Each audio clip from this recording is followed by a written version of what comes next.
initiated the fundamental social reforms that decolonized Jamaican society and created lasting programs like PATH for our most vulnerable, the National Health Fund to support affordable health care, and JADEP for our seniors, which is a drug for the elderly program. We built institutions like the National Housing Trust and the Jamaican Urban Transit Company, and modern infrastructure like the major highways, expanded seaports and airports, and enabled investments in modern telecommunications and the transition to renewable energy through entities like Wigton Wind Farm and the large solar projects that were initiated under our watch. But the benefits of national development have not reached far enough. Interior roads in every parish are in a deplorable condition. Many communities do not have access to water in people's homes. Urban blight and decay plague our cities, while rural Jamaica has been left behind. Farm roads are often impassable. Irrigation is inadequate and outdated, and our farmers lack the tools, machinery, and support systems to produce and to prosper. This manifesto is our plan for a new chapter built on our vision, Jamaica Love. It stands on 10 pillars: justice for all, access to quality education, modern infrastructure, agriculture and food security, innovation and industry, care for the vulnerable, accountability in governance, land and housing, opportunity for youth, violence prevention, and environmental resilience. These pillars are a compass. They will guide us to invest in people, close the gaps between uptown and downtown, between tourism zones and rural parishes, between the well-connected few who thrive while the majority feel neglected and dejected. We will protect economic stability and leverage it into inclusive and sustainable growth, creating a new era of opportunities for those who are now excluded from prosperity, while tackling corruption and the abuse of power in governance. Jamaica,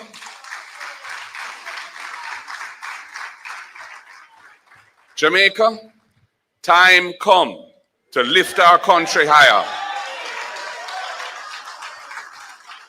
Time come to lift our country higher and build a future that belongs to all of us. Let us take this journey together. Thank you. Plenty of people run for leadership and promise to walk with you, but then they walk away. Plenty of people.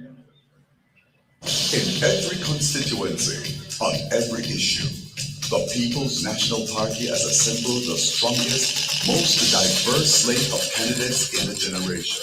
From doctors ready to heal our broken health system, to educators building a smart Jamaica, business people growing the economy, legal minds defending justice, and community advocates speaking truth to power. This is a team chosen for competence, compassion, and commitment. Led by Mark Golding, a good man with a good plan. This is not politics as usual. This is a team to rescue Jamaica, rebuild our future, and restore pride in leadership.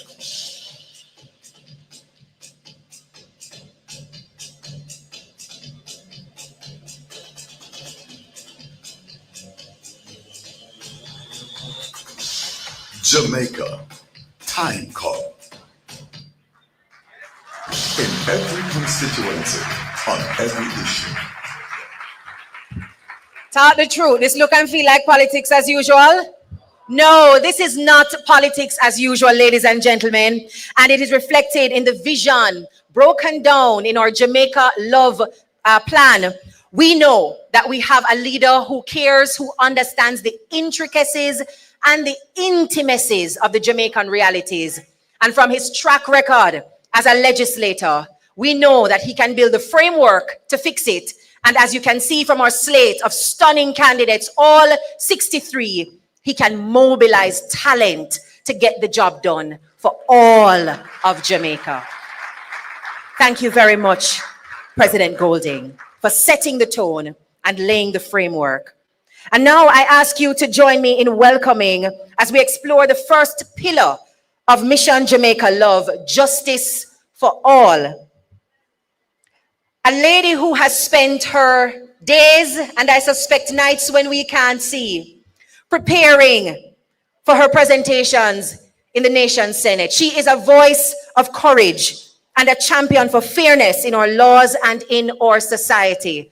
Please, a rousing welcome for Senator Donna Scott Motley.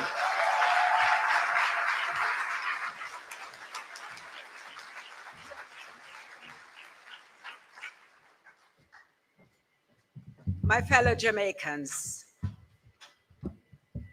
party leader, the leadership of the People's National Party, and my brave, wonderful comrades who will be embarking on a successful battle on September 3rd.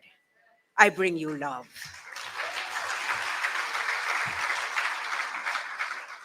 To my comrades and my friends, this mission on which we have embarked is wrapped in love, framed with good thoughts, always concerned about the well-being of the Jamaican person. And that is why our manifesto speaks to justice for all. Because justice demands more than laws. It requires an environment that upholds the dignity of all who serve and all who seek justice. We are committed to upgrading and expanding the physical infrastructure of courts across Jamaica to ensure that judges have a secure and functional chambers, that court staff must work in conditions where they are comfortable so that they can actually deliver to the people, and litigants, the most important persons in this context, especially, you will forgive me, rural, because I come from country, in rural and underserved communities, will feel that they have been taken into consideration. They deserve facilities that reflect the seriousness of the matters to be considered. As you can appreciate, at the very top of our agenda will be constitutional reform for sovereignty and for justice. Because if you love your people, you must give them a place where they feel appreciated and valued. And so we will pursue constitutional amendments through a transparent and participatory process that engages shareholders from the ground up. We will be speaking to the church, to trade unions, to civil society, to all actors in this great design crafted in love. And we will roll out a consultation process. We'll be hosting public forums for Jamaicans to debate and recommend constitutional reform, so that when we provide you with a constitution, you will feel that it belongs to you. We will be implementing school and community outreach programs, because that's where it all begins, with our children, as we build a new nation alongside them.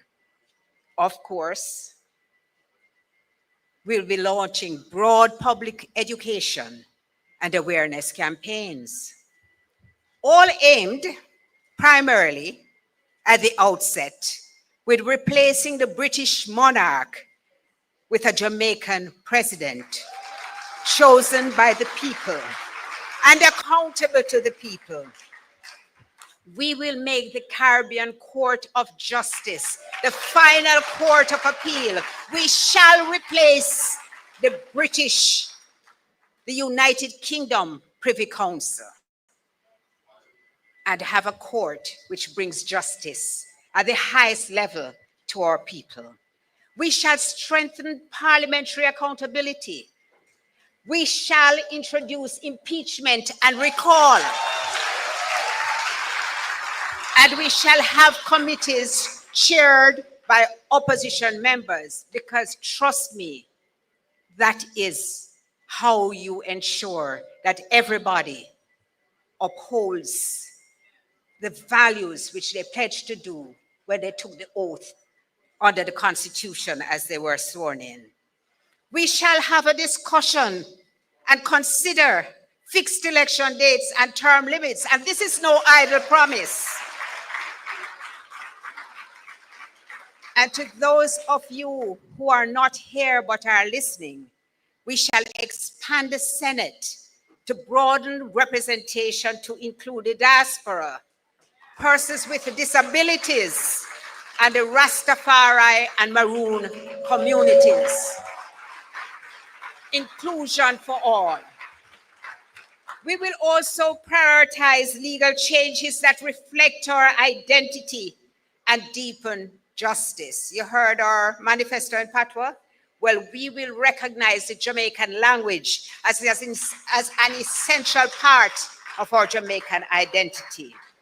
We shall protect historically marginalized groups, particularly people of African descent, through a national ban on hair discrimination,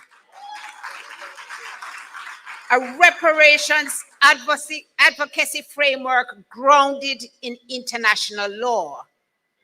We shall have legal protection of our ancestral spaces and our cultural practices. We will have full recognition of Rastafari as an indigenous religion with associated rights. And we will reach an accord with Maroon communities to give a modern interpretation to their ancestral treaty rights. You think we're done? No. We are going to be advancing gender equity, protection of the elderly, and the rights of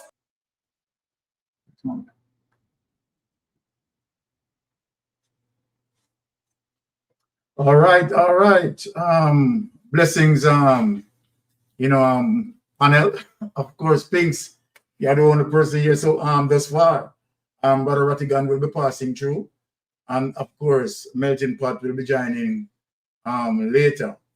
All right, having said that, we are currently covering the PNP manifesto, right? And then we get into our program. So I want people to just stick and stay, because tonight we have a deep investigation, right? Where we are going to expose some serious situations as it relates to, of course, Andrew Holness, right? So we're going to get into that. But for now, let us just ease for a while, just take in roughly about 15 to 20 minutes of the manifesto, because we want to hear that as well. That is very much important for the voter, right, to make a decision. So I'm going to allow that we get back there, right, and we're listening for a while, and then we get into our program.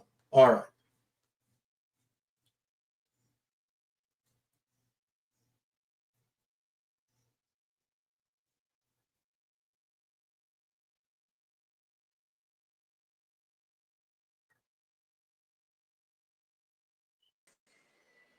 to provide places of safety and support for victims.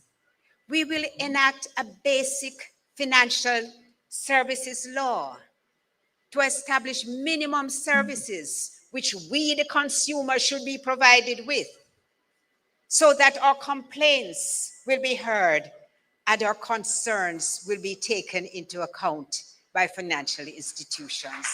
That too is a partnership. It's only a glimpse into our future.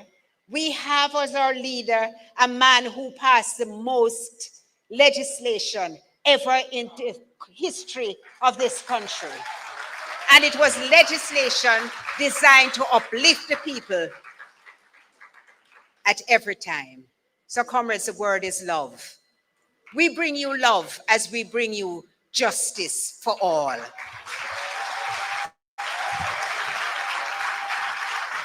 Plenty of people run for leadership and promise to walk with you, but then they walk away from their plans. But how many would sit with you, really sit with you? You should never have to choose between your education and your future. The first in your family accepted in college or university will get a full scholarship because you matter. Student loan repayments will be capped at a percentage of what you actually earn, and you won't be asked to pay a cent unless you're employed. This election is not just about change, it's about your future, your family. It's about you. They had 10 years to choose you, and they chose themselves. You deserve a better life. Jamaica, time come, and that time is now.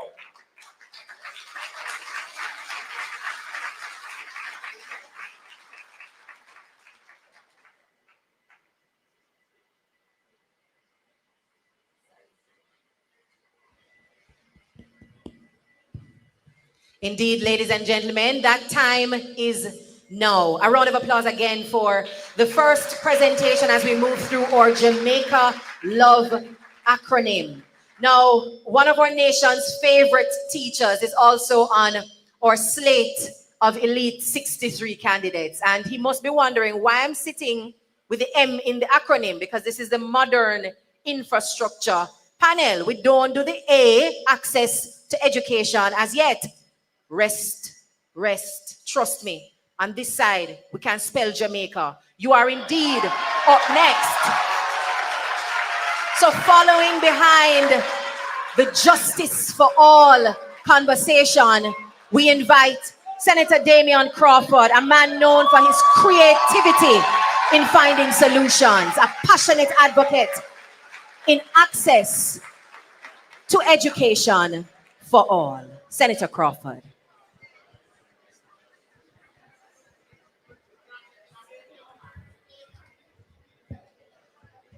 Thank you very much.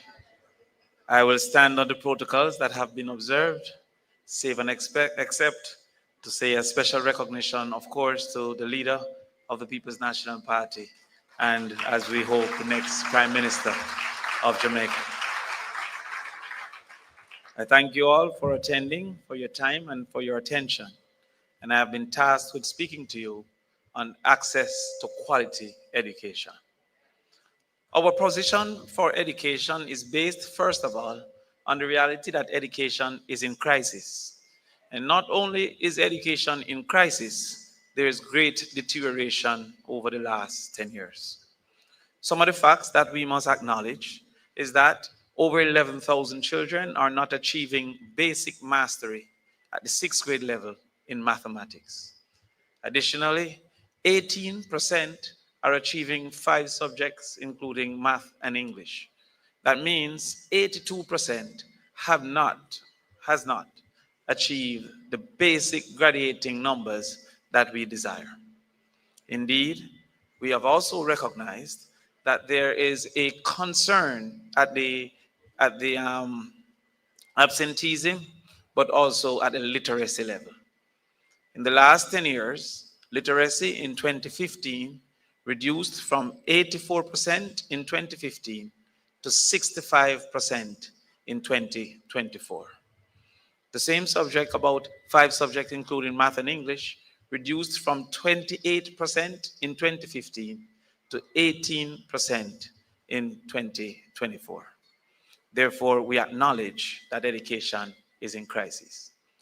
The second acknowledgement is that the mantra of education is a contract between God and man that states, first of all, that every child can learn, which God has allowed, but the second, every child must, is the duty of our government, of our teachers, and of our parents.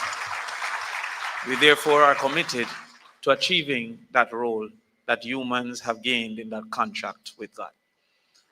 Our overall objective and the ultimate aim within our lifetime is to have 1 degree per household or its equivalent in vocation, suggesting therefore level 4 of heart qualification in vocations. That, however, would need multiple tenets, multiple hurdles to be crossed for persons, first of all, to be able to attend the university, and the second of all, to be able to be successful at that level.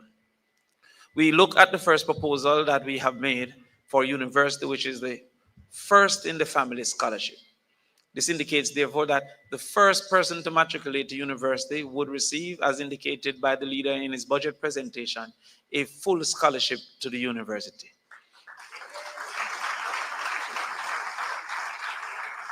We have received questions about what is a family and how is a family defined. It is simple. There are 2 definitions to the family. The first is shared ancestry, and the second is shared roof. Any of which that child qualifies, that child will benefit from the first in the family scholarship. Our numbers have been calculated and reported, and it's important to indicate to students currently at the university that for the first year, our numbers considered 4 groups of university students. So not only new university students, but current university in first year will receive their second year, and current in second year will receive their third year, and equally current in third year will receive their fourth year. We also recognize that outside of those who may receive the scholarship, some are still in need of having a student loan. And again, as the leader has indicated in his budget presentation, which is why I'm so confused by the multiplicity of arguments that we have not proposed our plans. But the leader also stated that those persons who have applied to student loan, the payment will be tied to their income to ensure that student loan isn't a albatross around the necks of individuals who have the necessary expenses of survival. We have also indicated that for those who are not yet employed, student loan will not start until the start of employment. Therefore, there will be no requirement for payment. But before we get to university, we have to ensure that there's early exposure to children for their brain function. Research has indicated that 80% of the brain function occurs in the first 1,000 days. And to that extent, we will ensure that we work with the churches to create facilities for infant learning in each community so that we can have organized access to brain function and that improvement so our children can get that. Additionally, we recognize absenteeism as a major problem in Jamaica. Recently, we celebrated 22%, a return to 22% absenteeism, quote unquote, pre-COVID levels. Chronic absenteeism is suggested to be 10%. So we are celebrating twice what is suggested to be the chronic absenteeism levels. And this is for the general reality. Deep rural absenteeism has been said to be 55% and rural absenteeism 32%. To this extent, we have recognized some of the reasons for absenteeism to include access to transportation. And it's important to differentiate access and affordability because there are some communities being deep rural that have no access for them to even consider affordability. To that extent, we had indicated the RIDE program. And the RIDE program is to give $10,000 per month or $2,500 per week as a supplement to individuals who are coming from communities that may, one, not have access to make access more available, but two, may not be able to afford to ensure that they can afford getting to school. Regardless of the quality of school and teacher, absence would indicate that the child will not be able to perform satisfactorily. We also recognize nutrition to be a problem. And in recognizing that nutrition is a problem, we relied upon the research that said 56% of Jamaicans have food insecurity. Some graver than others, but 56%. Our current PATH program launch is targeting less than 30% of our children, indicating that approximately 26% are still not accessing the necessary nutrition that is needed. To this extent, we not only decided to expand the number of students to over 240,000 students, but also to increase the amount from $180 to $400 per child per day. The current $180 have caused for an apartheid system in education where many children on PATH have to join a separate line of segregation and divided from persons who are affording other lunches. Principals have also started to offer 3 days of lunch because the money allotted cannot provide for the entire 5 days. Time come for that to change under the People's National Party. We will ensure that the stories of literacy problems in high school are a thing of the past by focusing on literacy and numeracy in the first 4 years, indicating that by the grade 6, all our children should be literate and numerate with the necessary interventions to correct the necessary things for those children. We will host camps, we will host evening programs, we will host summer school to ensure that those who unfortunately have been robbed of opportunity don't remain in the lines of the level 3 and level 2, but all come to pathway 1, which is the aim for our children.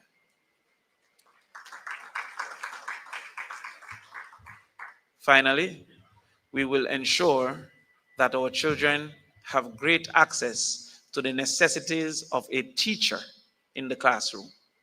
We have seen the teacher migration and the negatives that have caused, especially in mathematics and vocation. And to that extent, we are proposing a retention plan for teachers so that Jamaica become more competitive for the services of our wonderful teachers that are constantly being asked to migrate into other spaces. This retention plan will change some of the realities that we have seen where students doing an exam in 5th form have not had a math teacher since 3rd form. It therefore explains why less than 40% of our children taking math are passing math at this particular point in time. The teacher retention plan would include, first of all, greater access to housing through the NHT. It would include reservation of housing units built through the NHT and under government programs. It would include graduating access to motor vehicle concession. It would include forgiveness of student loan for the years that they remain in the public sector. It would include internet as a tool of trade to ensure access to preparation and information. And it would include ensuring their environs, both in the classroom and the staff room, are sufficient for them to feel comfortable moving forward. We believe that our access to education plans are holistic, fulsome, and will ensure that we move the needle from just access to quality access for our children. Therefore, we are putting forward an education plan that is based on love for our children, love for our future, and love for our country. Thank you, Jamaica. Thank you very much, Senator Crawford, for elucidating how critical education is as a bridge to connecting dreams to reality. It is indeed a powerful investment. And as he spoke, my mind went to any of us having to go to the bank to get some money to make an investment in ourselves. The bank looks at the whole human sitting before that particular agent. Where you live, we need to establish that you are grounded and can be found. What is your record of earning and payment? We need to see where you're coming from to figure out where you can go. What are the full suite of resources that you will need to make good on this investment in your business? And if you need to have access to an incubator, that is done too. Our children deserve no less than a full investment in the whole life experience from infancy right up to their tertiary level education. And the People's National Party will in fact deliver. Now, as we heard that approach to scaffolding around our children, the different things that they will need to build that towering strength that of course is going to impact our economy, there is a foundation on which these things must also be built. And I have joining me for our first of three panels, two men who understand very well what it means to build and to sustain what is built based on the portfolios they manage, the enterprises that they run, the hardline negotiations they've had to do in and outside of government. And I would love to hear from each of you. First, we have Philip Paulwell, who joins us to speak to the concept of digital access and what people will need as part of the modern infrastructure, reliable energy and affordable energy as well.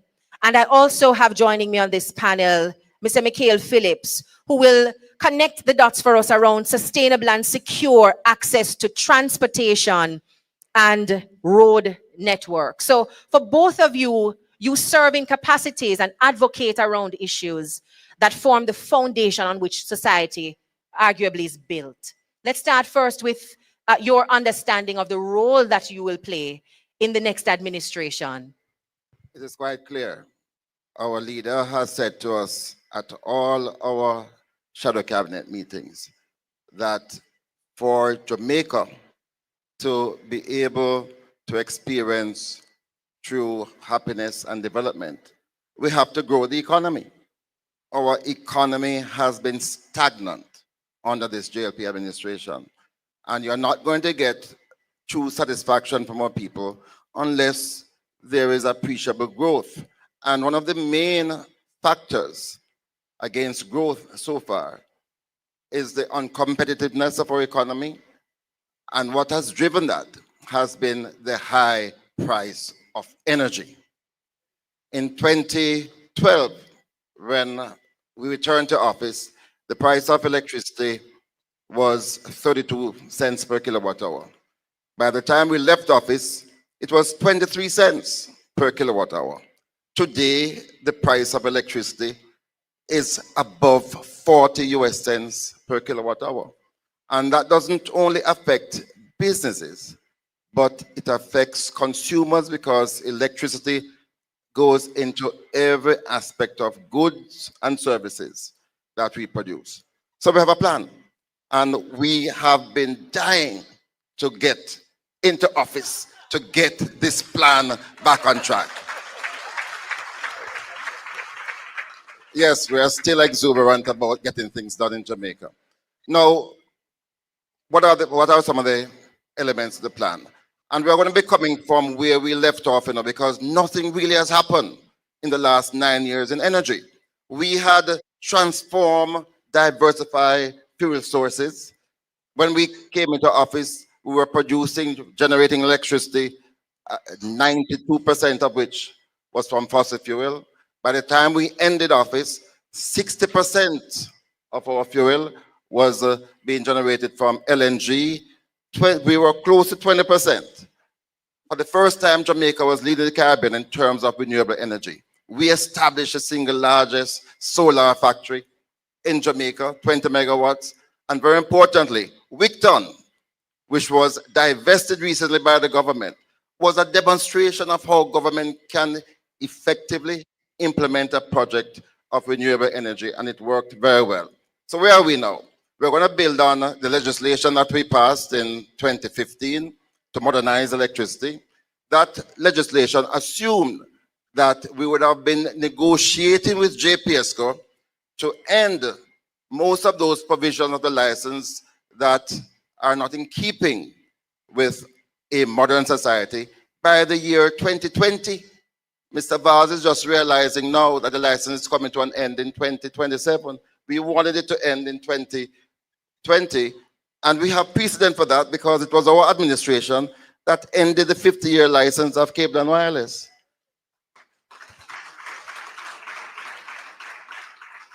And what are the elements of this new license and the new regime? First of all, we have to have more competition. And I'm a competition man. on the energy side. By that we mean we have to ensure that Jamaicans will have access to that essential facility known as the grid to generate from their rooftop solar that can be sold to the grid.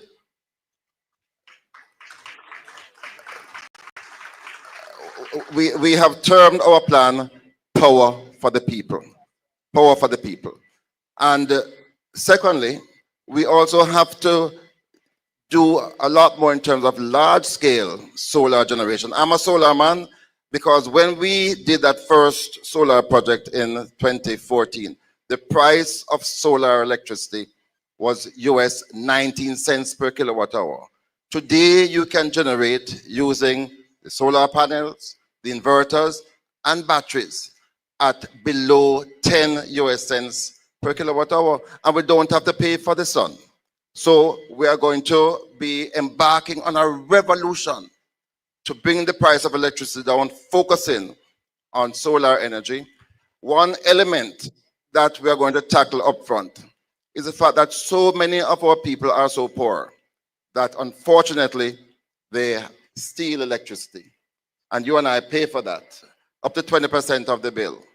We believe that the government ought to take responsibility for assisting our brothers and sisters to meet that need, what has become for us now a real right to have electricity, because in this modern society you cannot. And we have done all the experiment, we have done the engineering, and we are going to be outfitting in many of our poor communities microgrids using solar again to generate electricity. And I can tell you, and Florida is going to be happy with this, the PNP government is going to be building 50,000 homes in our first term. And each one of those homes will have solar facility generating electricity free of the grid. And finally, because I could go on all night, there are some inherent, I believe, unconscionable features of our system of electricity. Firstly, I believe that consumers ought to be given more power. I find it totally unacceptable that you can have fluctuating voltage that affects a person's appliances. And then when you report that your fridge is damaged, they will tell you, but if you read the fine print of your contract, you will see that we have excluded ourselves from liability. That is going to change. We are going to make those unfair terms and contracts unenforceable. Unenforceable. And because I want my brother to be able to say something, I will yield to my brother. Thank you very much, everybody. All right. Thank you very much. Philip, it's always a pleasure to hear your passion about powering our nation. Now, before we hear from Mikhail, I want to invite a member of the audience to join me on stage to pose a question to either of our two panelists. You may raise your hand and a member of the team will select who joins. While that is taking place, the hands are going up. I'll now pass the microphone, as they say, to you, Mikhail. Looking at the transport sector, quite a bit has been happening, a flurry of activities, some would say, heading into the elections. But what's important is for us to understand some of the core issues that Jamaicans have, and roads stay at the top of the agenda, whether rural or urban. We're promising road, but where are we getting money to fix road and build road? Well, let me start out by saying that where public transport is concerned, we, the People's National Party, don't consider those who participate, the investors in the public transport sector, as thieves and rapists. We see them as investors in an industry that is a part of the growth of the Jamaican economy. Now, we remember that the JUTC was formed by the People's National Party in 1988. And that came at great sacrifice to not only the franchise holders, but to the taxpayers. And if we were to look at the JUTC now to when we left government in 2016, we can see the degradation of the JUTC under this administration. So in 2016, we had 450 buses rolling out on a daily basis compared to under 300 today, even with over 200 new buses.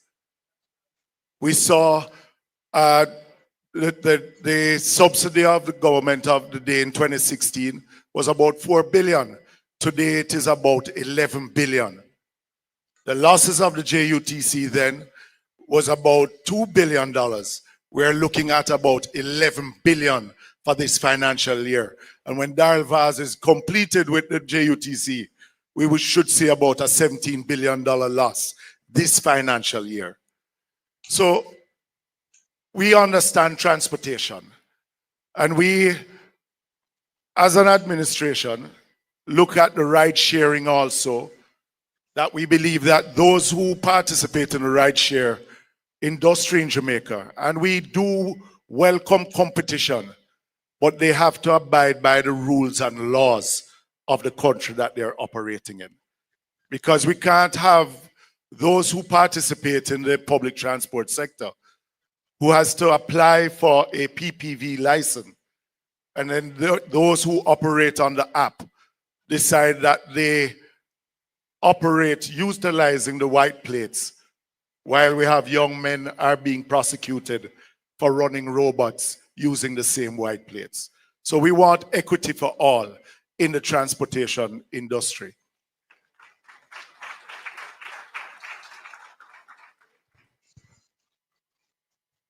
We spoke about, in my own budget presentation over 4 years ago, about the rural bus system, about how it is that we're going to have a school bus system moving 20,000 students daily compared to the 4,000 that has been proposed by this administration. And I think we need to get to a point as a country that we need to want the best for our students, for our people. We have 1 million Jamaicans that are dependent on public transport. We have to find a way in moving those persons in a first-class manner, because Jamaicans do deserve the best. So when we see the minister purchasing used buses that are 10 years old, 150,000 miles on each bus, not kilometers, miles. We have started conversation with manufacturers of the buses, those that manufacture currently for the JUTC. They are willing to come and retrofit buses from 15-seaters to 20-seaters to 35-seaters with chassis that are conducive for our roadway. And there are many questions that are still remaining, because for $1.4 billion for the buses that are currently purchased, with the buses costing about 400 million, we ask, where is the other $1 billion going to? So moving forward, we have to look at the Kingston metropolitan area. We spoke about light rail from Portmore, Spanish Town coming into Kingston. We're talking about how it is that we build modern transportation center in rural Jamaica and all across the island, in our town centers, that can facilitate Jamaicans, not only the bus drivers and the taxi drivers, but also those commuters that have to take public transport. When we look at our roadways, we have to go back to a dedicated fund in financing our 27,000 kilometers of roads right across the island. We have proposed that looking at the lengthman system and also a road maintenance system, that we are going to be debushing our roadways on a quarterly basis, not once a year. That is being done now. How it is that we get grade 3 contractors and grade 2 contractors involved in a road maintenance program, that we will be maintaining those roads on a quarterly basis or half-yearly basis as the finances can afford to. But we see not only the construction of highways and the development of highways, but how it is that we rehabilitate our roadways in the interlands, in the interior of our country, where the majority of Jamaicans do reside. We see that as an important point to the development of the country, not only to agriculture, where we'll have to now partner with the Ministry of Agriculture, not only developing farm roads, but how would we develop community roads? Because not only getting it from the farm, but from the farm to market is also important. So we see road development as a major plank of the growth of the economy, but how it is that we move persons from home to work, home to school, and home to enjoyment, and for a better life for those in the interior of our country.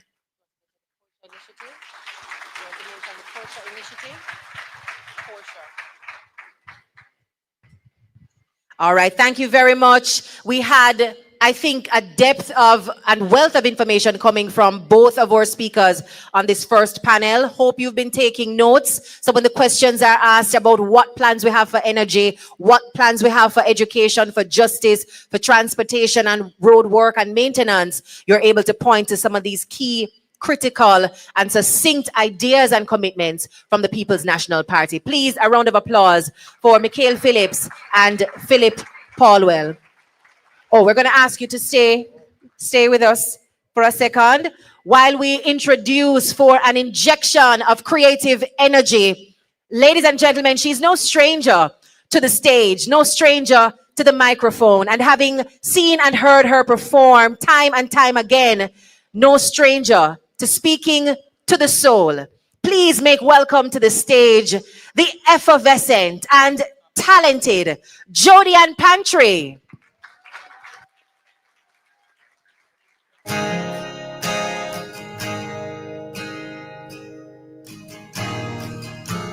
Good night, everyone. Can we take that from the top, please? Thank you very much.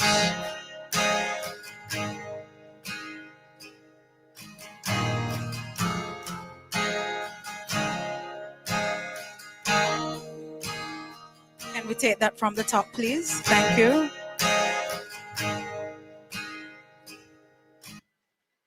Thank you.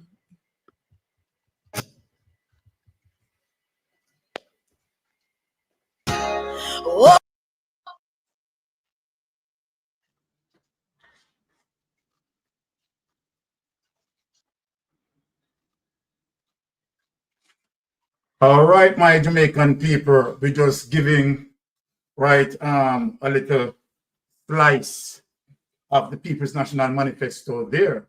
And we are going to start our program right now. But let us do a little something different to the fact that we are just listening to some of the plans, great plans, as it relates to the People's National Party. So what I will be doing, I will be giving 5 minutes in terms of the panelists might want to respond to any area of the manifesto, right, that they feel very much appeased with.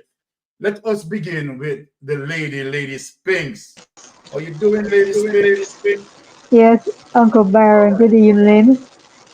Good evening, Uncle Byron. Good evening, Lady Anne Marie. Good evening, Melting Pot and Madigan over there and everyone in the chat. Good evening, everyone is listening. Good evening, comrades, blood and fire comrades. Well, so far, everything that they have spoken are things that I have heard on every platform beforehand. It's nothing new.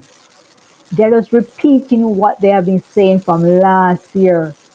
Because I've watched most of the speeches and most of the presentations being done by our speakers and by our leader, common leader.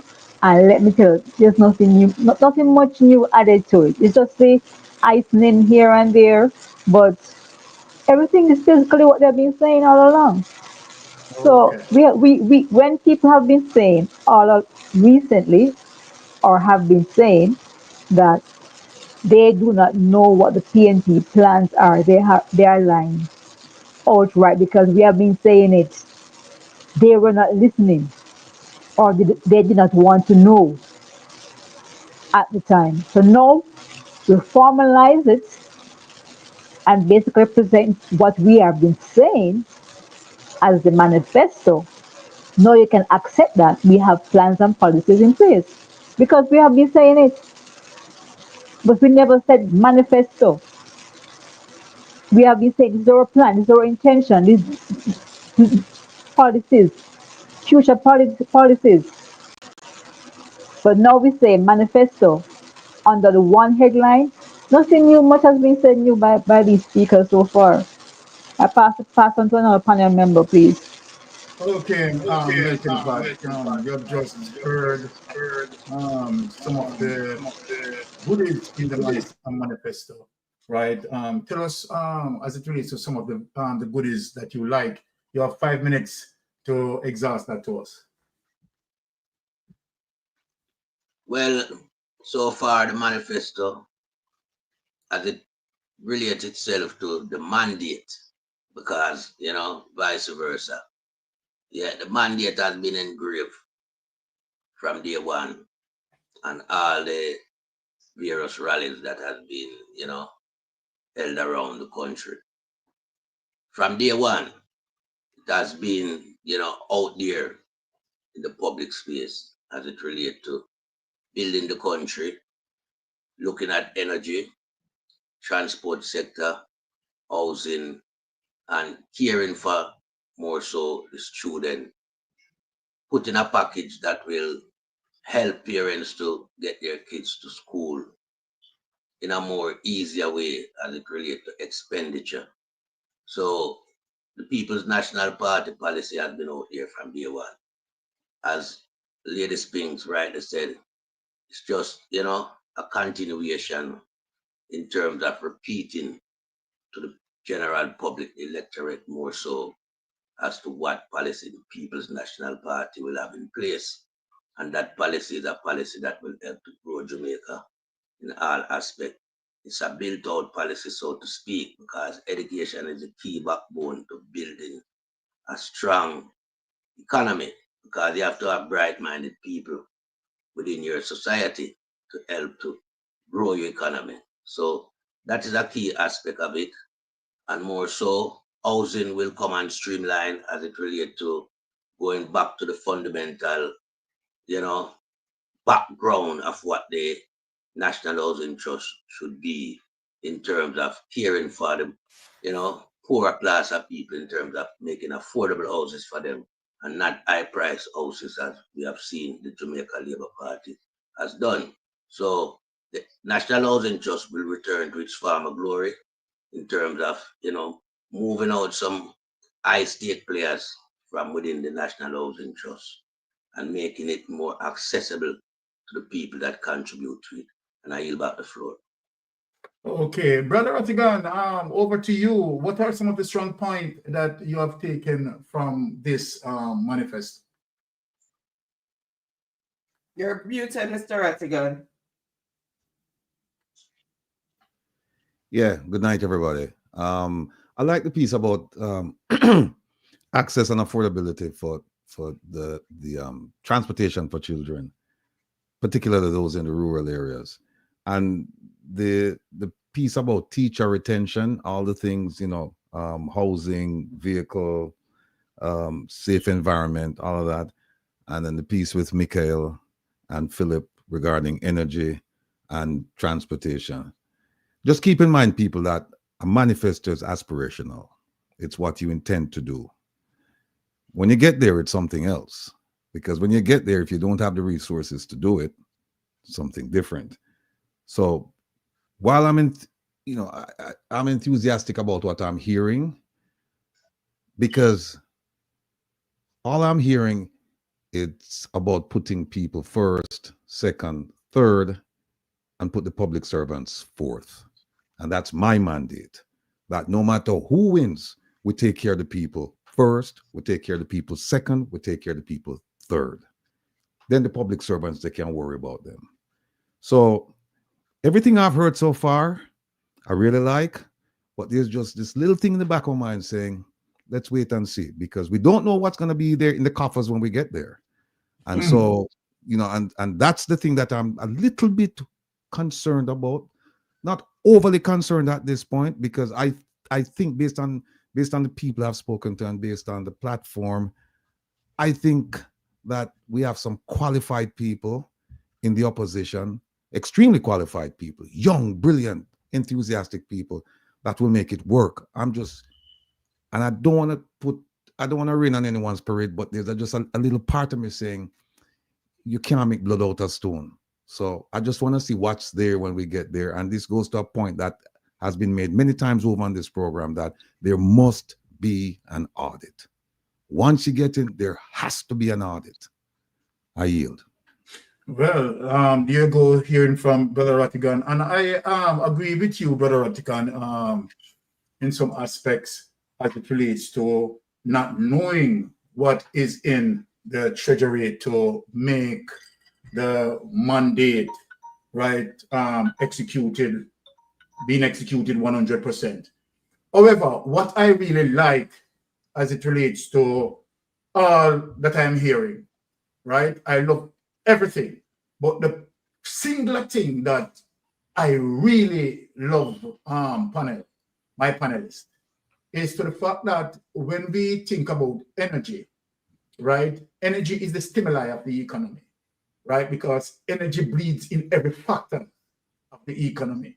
And to the fact that the People's National Party has a solid plan, and let me say that as it relates to slow transition, right, moving away from fossil, right, to renewable energy, right, that will open the opportunity, right, where it is now ready to grow the economy, because the economy can manufacture, right, on a cheaper basis through the utilization of renewable energy. So that was my strong point, right, in terms of what I love the most, because it goes to the heart and center of the economy.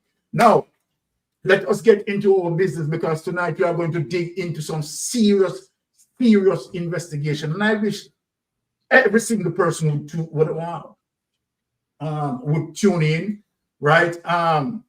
We know the election date, right, would be what, September 3rd, right? And so then, all right, we are so elated because, of course, right, we are now getting the sense of our democracy, that, of course, the people have now the date and preparing. And believe you me, I am telling you, I have been hearing, right, some persons talking about, you know, it's a narrow margin. And I think that is just, you know, some people who's trying to save the Jamaica Labour Party.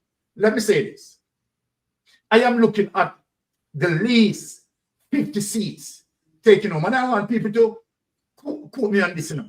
I want people to say after election over that Mystic Sensation did say that the People's National Party will take, you know, home 50 seats, right? Because what we are getting on the ground, the energy that we are getting on the ground, right, is showing just that. I am not seeing that level of competitiveness to say that JP, a lot of people turning away from the JP, and particularly what we are going to cover tonight, Jamaica Labour Party is going to be finished. Because what Andrew Holness is trying, and let me say this, Andrew Holness is so barefaced, but in regardless of his barefacedness, and, you know, I respect, you know, as it relates to his love for his parents, I am not going to be engaging, right, anything as it relates to his parents, respect to his parents, right, but I'm going to speak, right, definitely as it relates to Andrew Holness and his governance. So respect to his parents, so put his parents out of this.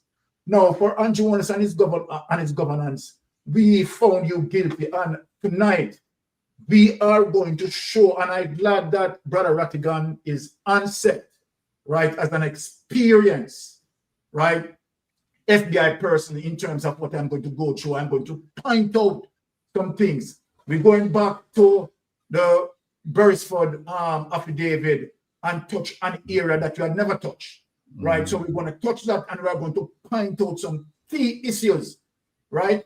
Now, before we get there, right, we are going to stay tuned and stay true to our thumbnail speaking about nepotism, cronyism, and skullduggery.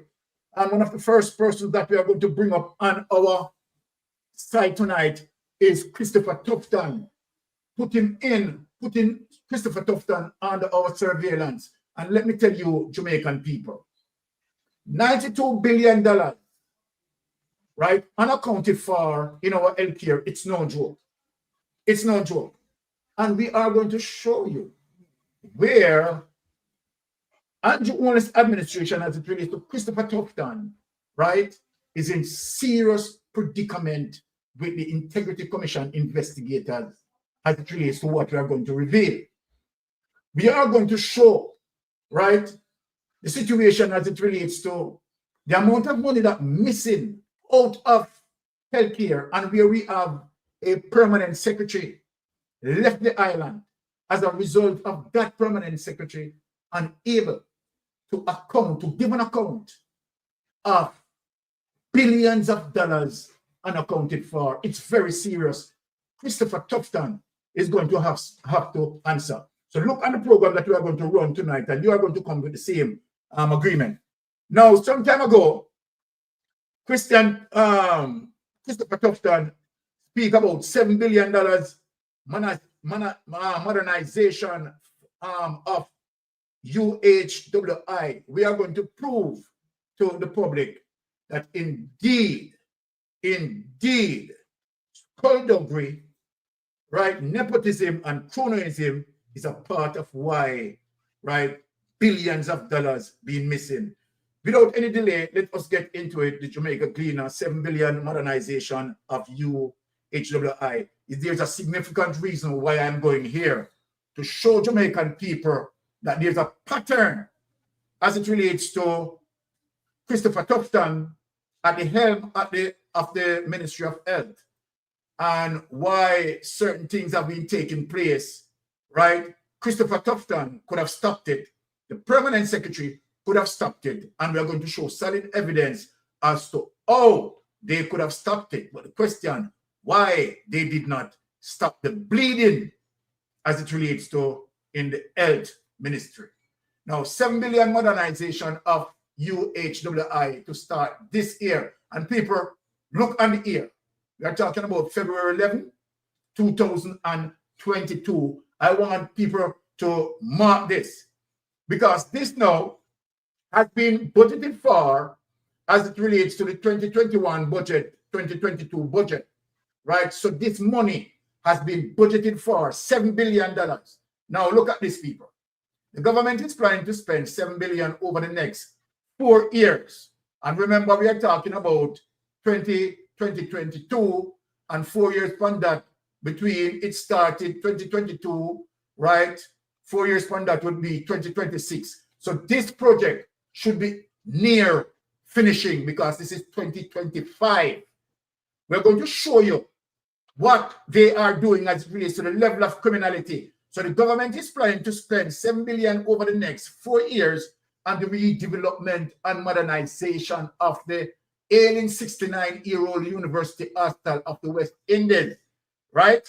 So then we know very well that, okay, this money had been budgeted for, right? And the project supposed to be started from 2022, right? 4 years, that would take it to 2026.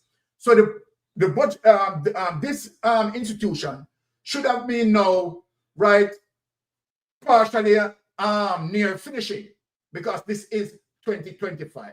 Now take away that money. Let us show another groundbreaking to show you what is happening in the health sector. To show you what is happening in the health sector, the thievery, the continuous thievery. Now let us show people this, unbelievable people. But guess what? We are finding them out and we are catching them in their act. Right? Pressreader.com, groundbreaking for $14.2 billion. Right? Let us get into that. So there it was. In 2022, right? We have them groundbreaking as it relates to the UHWI. Now look, people, right? Oh, the document is like this. That's how it is. Okay. Now, groundbreaking for $14.2 billion in 2025, people. This is very serious. This is very serious. Groundbreaking for 14.2 billion. So it increased, right, by another 7.2 billion. Remember, in 2022, they have a groundbreaking for it. In 2022, they have a groundbreaking for $7 billion in 2022. And now in 2025, right, another groundbreaking, right, where that is concerned. The facility will be a beacon of advancement in training and research and patient care, says hospital official. So this, again, is madness. So how it jumped from $7 billion in 2022, where the project supposed to be started, to now going to a second groundbreak, right, in 2025 at $14.2 billion, and nothing don't start yet. So all that they are showing pictures and what it is going to be, what it's going to look like, but nothing started and money being utilized already. 7.2 billion. How did that go as it relates to 2022? And where the projection saying that the 7 billion will be utilized from 2022 people to 2026, where the project that valued 7 billion would have been now near incompletion. And then now, what we don't know, Christopher Lyard Tufton is coming out now doing another groundbreaking, right, in 2025 with an increased budget of 14.2 billion people. Make it make sense. Take it away, people. We are exposing Christopher Tufton tonight. Now, let us look with the same pattern of behavior as it relates to Cornwall Regional Hospital. Let us get back down to memory lane to show the pattern of behavior with Chris Tufton, the Jamaica Labour Party administration, and the lies that they are telling to people just to rob the treasury. Now, this is February 23, 2023. Now, here is this. The government will be spending more than $2 billion on works for the continued redevelopment of the St. James-based Cornwall Regional Hospital. The objective of the project is to improve service delivery in the public health system by rehabilitating the CRH to include ventilation and air condition, HVAC system, mechanical, electrical, and plumbing systems, information and communication technology, IC, and equipment, equipping the institution. Likewise, with the first thing that I show with UHWI, where the project started from 7 billion, right? And we are groundbreaking happen in 2022. And then you have another groundbreaking in 2025, saying the program is now 14.2 billion and the project has not started as yet. Now, so let us look at the same pattern of behavior with Cornwall Regional Hospital. Now, let us step in the next paper. Jamaica Cleaner Health Minister expressed regret now. He's now expressing regret. The same pattern of behavior that we are talking about, right? Christopher Tufton now is now expressing regret as it relates to why Cornwall Regional Hospital has not been completed. Health Minister expressed regret at delay in reopening of CRH. This is June 11 now, 2025. And you remember when time them parade and open the administrative area to make it look like and tell lie as if, you know, Cornwall Regional Hospital was in the ready state to open. This man is a liar. And this man, you understand, has been making the benefits of our treasury in his personal pocket. Health and Wellness Minister Dr. Christopher Tufton has expressed regret now about the inconvenience caused to Jamaicans by the delay in the reopening of the new Cornwall Regional Hospital. You are killing our people as it relates to delve into the money, right? And you cannot give an account for over $92 billion that have been unaccounted for in the Cornwall Regional Hospital, and this done through the process of nepotism, cronyism, and skullduggery. Mr. Tufton, you need to explain. I am indeed sorry that a solution could not have been found earlier, Tufton said in his contribution to the sectoral debate in Parliament on Tuesday. And you have been sorry, and you have a consistent pattern is telling you about your behavior as it relates to the skullduggery, the nepotism, and the cronyism, as it relates to the missing amount of $92 billion. This is sick. This is sick. Now take it away fast. We are going through because we want to prove something, right? Now, let us show that there is a thing that I left out, a video that was left out where I want to show, right? And that was a very important video.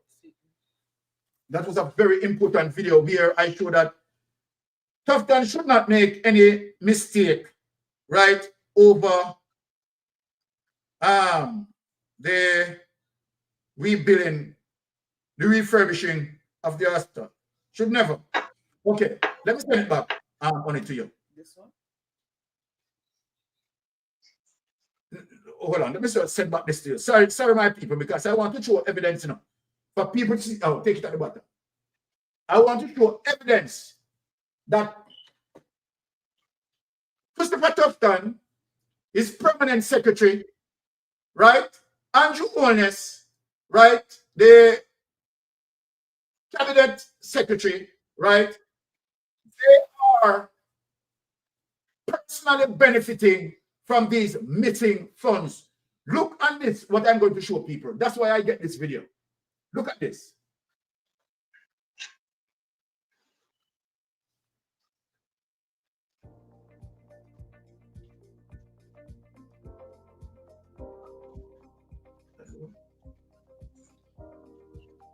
When contractors think about the big business they're going to build and all of the money they're going to make, unfortunately, they seem to neglect estimating and cost analysis. In fact, estimating and cost analysis is what's going to make your construction business profitable. And isn't that what you're going for? Profit? Well, we hope so. That's why in this lesson, we're going to cover everything you need to know regarding estimating and cost analysis, including understanding the project scope, quantifying project cost, calculating overhead and profit, risk, and more. Understanding the project scope. When it comes to accurate estimating and cost analysis, a thorough understanding of the project scope is essential. What exactly is the project scope?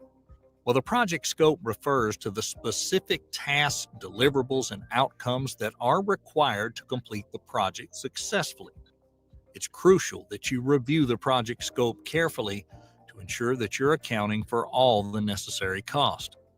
Here's some tips to consider while you review the project scope document. Read the document carefully.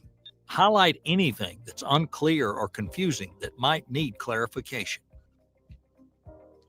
Ask questions. Considering the parts of the document that were unclear to you, you can reach out to the project owner for answers. Believe me, it's better to ask questions in the beginning than to make assumptions that could lead to inaccurate estimates. Identify any potential discrepancies.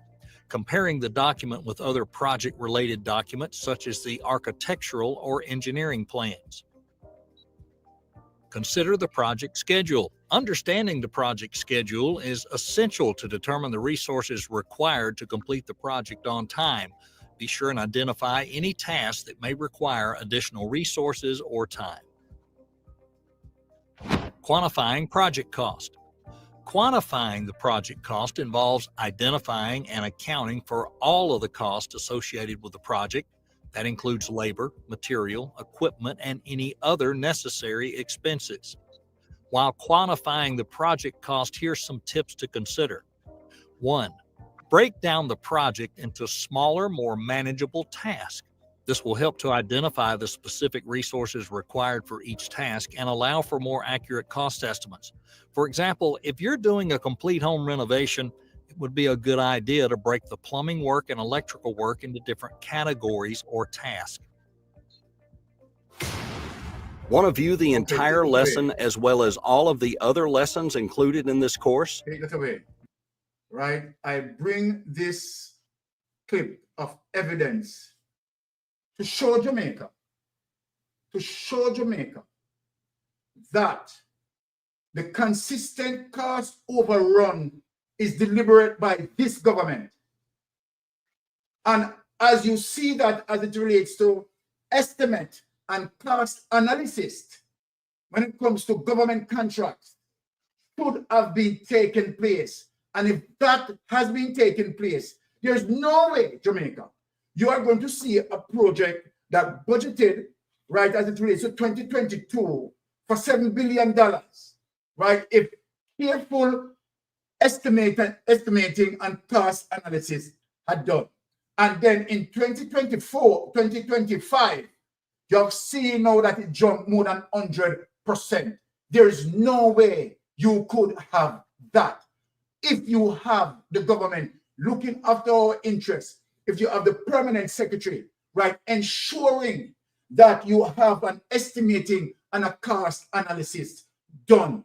And these things has to be done in step by step to understand, right, the overall cost. And that is one of the reasons why I present this video, that when we look at it, we question the Jamaica Labour Party. We question this kleptocratic government as to why all major contracts as it relates to Cornwall Regional, right, UHWI, and the drill, right, that could, I mean, for, 3 or 4 million, right, has been hit taxpayers $31 million. So where is the estimating and the cost analysis done, right? And many of the times, guess what? Under the Jamaica Labour Party, many of that information has not been given. And so then the Auditor General has a problem with that. So then let me ask a question. If they are careful in terms of looking after the taxpayers' interests, wouldn't my Jamaican people, they would have done an estimating and cost analysis, right, to make sure that we are spending money and getting true value. So in my presentation, in terms of to make Jamaican understand the level of thievery that is going on. Now, let me turn to the opening batsman, right, as it relates to that, what you have seen. What say you on the matter, opening batsman? Yeah, good night to everyone on the panel. And, all right, 6 minutes to respond. Time. Yeah. In regards to this, development with the Ministry of Health and the refurbishment or reconstruction of, building at the UWI. This was mentioned in 2015, 27th of August. This said project under the People's National Party at the time, Prime Minister Portia Simpson. It didn't get off the ground based on the fact that they lost the general election in 2016. So in 2020, Jamaica Labour Party government announced a supplementary budget of $4.9 billion to commence reconstruction and modernization of the UWI hospital, with a proposed 6-story building being erected. That didn't get off the ground, but we saw where, they had this big hullabaloo ceremony at the time. Now, in 2022, the same project came up again for mentioning, with another supplementary budget, this time rising to $7 billion. And we saw the whole scenario play out again, hullabaloo, fanfare, and signing and ribbon cutting and all these things. But this time, the then minister proposed that it would be a 4-year period. So we are looking at 2026, that everything would have been finished. But nothing happened, nothing, got off the ground, no ground was broken or anything like that. Now come back again, 2025. the said minister again stage another, Ulabalu affair. But this time we are looking at the same cost, moving from $7 billion to 14.2 billion. But all these money that was, make mention of, where are those money? Exactly. Because those money was stable enough and make mention of. Yes. From $4.9 billion in its original state, all the way up to $7 billion, nothing got off the ground. Now we are looking at $14.2 billion. So something fundamentally wrong in that regard, because those money and that project should have been near completion. You understand? So if we disregard the $14.2 billion now that they are making mention of, that building should have been finished at the cost of $7 billion, based on what Christopher Tufton said. Exactly. But nothing happened. They also make mention of a car park restoration that would run to the tune of $530 million. And I mean, up there says a level piece of land. So you don't go pave them, go and pave the car park. It's not like them going bulldozer down in the terrain and get it level. And that they propose at 530 million Jamaican dollars. So a lot of, shenanigans going on with Dr. Christopher Tufton. And this man must be, held accountable for various amount of billions of dollars that run through the Ministry of Health. That we don't see anything being, completed for, as it relates to Cornwall Regional Hospital. We know how that goes. Yeah. And other hospital down in the West, the Children and Adult Center. That don't finish either. And now this one from 2020, them propose and them supplementary budget and not don't start.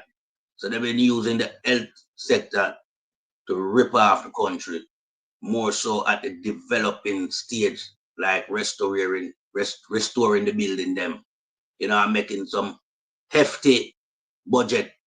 Nothing don't get off the ground.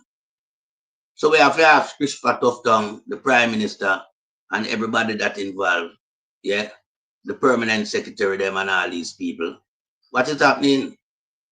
Because Jamaica need to know where those money going, because when you allocate a budget, it's approved for them to come out and make mention of it and signing and all these things. That means it must have been approved. So where is the work to show? Where is the work, Tufton and Andrew Holness? Because we can't have the same ball game I play like down at Cornwall Regional Hospital, No, it can't happen again. And what it's so, critical about everything. Look at the timing of this awarding of contract and signing in an election. 1 minute to wrap up. So just wrap up in 1 minute. In an election period when there should be no, awarding of contract and signing at this point in time. But the Labour government decide to do that. So there must be a reason behind it. And I mean, the naming of the election date was more important than that ceremony. So I yield back the floor. All right, Sister Spence, just take it away right away. Thank you, thank you, Uncle Byron. It's the same old playbook, Bustamante, when we just became independent from the British monarch, they gave Buster some money to build some schools, and up to now the schools were never built. Mighty God. Same playbook. Same playbook from the founding father of the GLP. But let us step back into the future right now. As someone who works in the built environment or the construction industry, it is showing us how much they are scamming Jamaicans. Because groundbreaking is what happens when you're going to start a project. That means before you have the groundbreaking ceremony, there needs to be an architectural plan, full set done, approved. There needs to be a contractor signed, contract signed, estimates done with a 5% for overrun. And then when the contract is signed and the contractor receives a down payment to start the project, that is when the groundbreaking ceremony is supposed to happen. So apparently the JLP is putting the cart in front of the horse and keeps scamming us with these groundbreaking ceremonies without contracts being signed. Where is the contractor for these groundbreaking projects? Where is the contract? Show us the contract signing. I remember Mama P and all our leaders, whenever they're doing any project, there's always a contract signing. Press is always there. I have never seen them sign a contract. So we must ask these questions. Where is the contract signing Exactly. before the groundbreaking? Who is the contractor that you hired for this project? It's all a scam. It's a Hollywood trick again. You understand me? And when you're going to double up on your budget, what happened? The material prices went up, labor price went up, because when it comes down to it, as the video just showed, cost of any project, materials, equipment, and labor. Three basic costs on any project. And you want to tell me this? You don't know how to do an estimate? Why is the estimate doubled? Sometimes project has an overrun, but I have never seen a project doubled up. It never happened to me. I remember one time in my lifetime, a project went overboard because the cost of one material, steel, went up. But it's not going to be doubled like that and over. Come on, Christopher Tufton. Really better. Come on. This is serious. It is serious, Christopher Tufton, you have a lot to answer for. You have a lot to answer for. Because this does not make any sense. And I yield. Thank you. Brother Rafi, I am going to pass on the baton to you. When we look on the level of cost overrun with the Jamaica Labour Party, and we say that, okay, we know for sure that, okay, for government contracts and certain things like the permanent secretary, they would have ensured that estimating and cost analysis being done. And then if that is so, right, then why we are seeing consistently with the Jamaica Labour Party so many costs overrun as opposed to when the People's National Party doing their contracts, and what Pinks is saying, that for all the contracts that the People's National Party done, they come through with a public signing. But we are not seeing that with the Jamaica Labour Party. The Auditor General having problem as it relates to these sort of report, as it relates to the estimating and cost analysis, right? This is where it is becomes serious as it relates to some serious possibility of, scamming, right? Money being just taken loosely. What is your take on the matter? You're muted. I don't know what's going on over here. Yeah. This government has given us reason to believe that at least when they're in power, elections should be held like every 6 months, because we see a flurry of activity now that we haven't seen in 4.5 years. And we see everything signing, ribbon cutting, and we see them groundbreaking 2 times. It's crazy. This is just ridiculous. And what we're seeing also is a pattern and practice of them just abusing the rules, because every time I've looked at a particular sector, I see they have processes and they have procedures. What I also see is a blatant violation of these, because even the Cornwall Regional, they have processes and procedures in place, but they just ignore them. And cost overrun is just, for them, is just a matter of course. It's like, this is the way we do business. Going to Melting Pot's point about the parking lot. Parking lot was built. The one up at Hewitt Hospital, that was built. I know they're having a groundbreaking. They build the parking lot first, and then they're going to have a groundbreaking now for something. I mean, it's just amazing. What's even more amazing is that heretofore, a lot of Jamaicans just were not paying attention to what was going on. And part of that is because poor people don't have time to focus on this, because they're more concerned about putting food on the table, sending their children to school, finding a job, things of that nature. So when you tell them certain things, they don't really identify. They identify with it for like 2 days, 3 days, 4 days, and then it's just back to their square, in Jamaica. And so it's just difficult for them to focus. But thankfully, we have programs like this program that they can tune into and they can hear it. And what we need to do is we need to continue to reinforce the message. Hopefully, we won't have much longer to reinforce it, but we need to continue to reinforce it that, listen, what you have experienced, you don't have to experience it. Sarah, I'll give you a quick example of how things operate, how they, as Pink said, they put the cart before the horse. Sarah, same people who buy the drill for $200,000 when the drill could have been purchased for $25,000.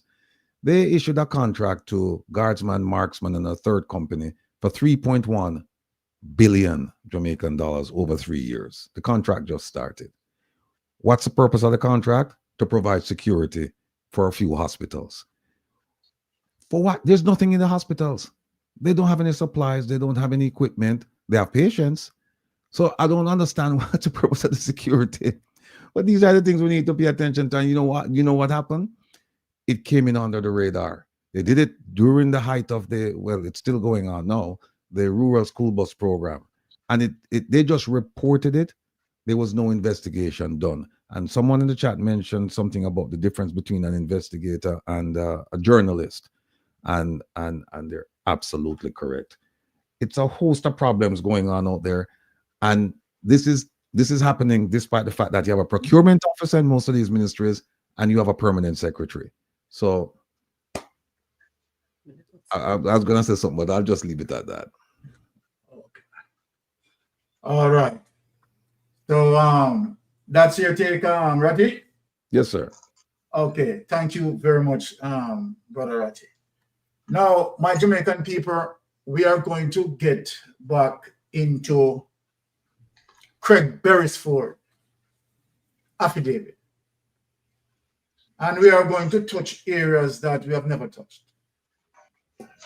And I'm glad that Brother Rattigan is here tonight, right, in terms of where I'm going.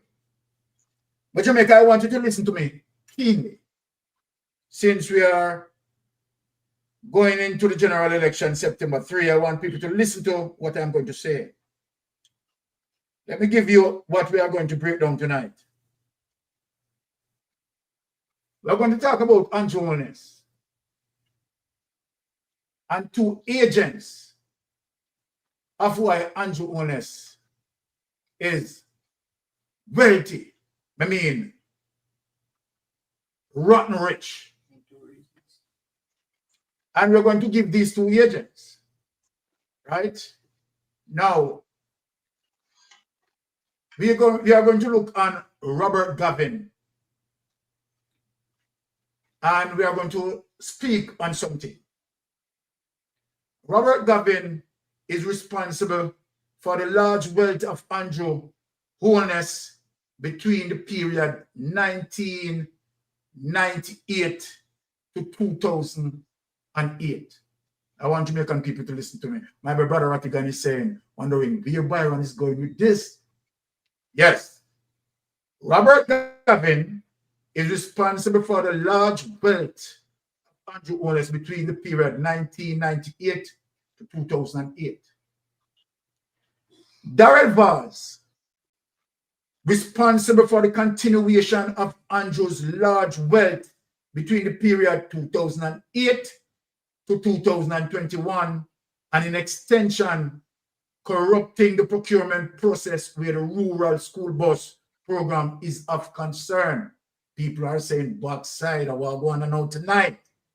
Now, we are going to show something. My Jamaican people, we are going to get into certain details that none of us can deny. Listen to this from Zara Burton. What we want to do, first, when we are listening to Zara Burton, is to understand the relationship between Andrew Holness and Robert Gavin. How that relationship started. Now, listen to me, Jamaica. That relationship started in 1997. How do you know that, Mystic? Yes, because it came out of the mouth of Robert Gavin, said that he met Andrew Holness in the office of the Prime Minister in 1997. That's where he first saw Andrew Holness and spoke with Andrew Holness in 1997. So my Jamaican people, that's where the relationship between Robert Gavin and Edward Seaga started in 1997. You see how far they are coming from, and you see how important it is for us to understand the relationship between Robert Gavin and Andrew Holness. Well, we are going to get into that. But listen to Zara Burton first. Now, without any delay, let us tune in to Zara Burton. Listen to Zara Burton. We are going to deal with properties. Properties. Listen.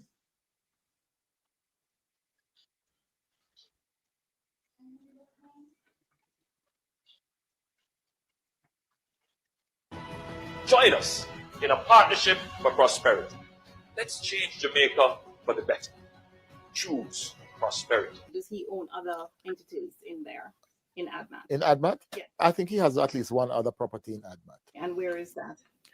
That is in somewhere in the Arcadia area. Right. And that's considered land or also? That was an apartment. Actually, he's now in the process of selling that unit. He owes suppliers, because suppliers gave him credit for the house he's building in Beverly Hills. And the source of funds for that was what? That one, I can't recall all of those details, but I seem to remember that he has always used the house that he lives in and get loans and that sort of thing. We checked the title for the property where Bailey says both Holness and his wife lived at the time of our interview and found no additional loans or mortgages other than those originally taken out in 2002 when they bought the house for 7 million Jamaican dollars, around 144,000 US dollars back then. So you were satisfied then with the source of the funds in both cases? Oh, absolutely. He saved in US stocks and amongst his portfolio. So he was saving, because these are savings. Is that savings from him alone or him and his wife? I don't know that level of personal detail. That would be.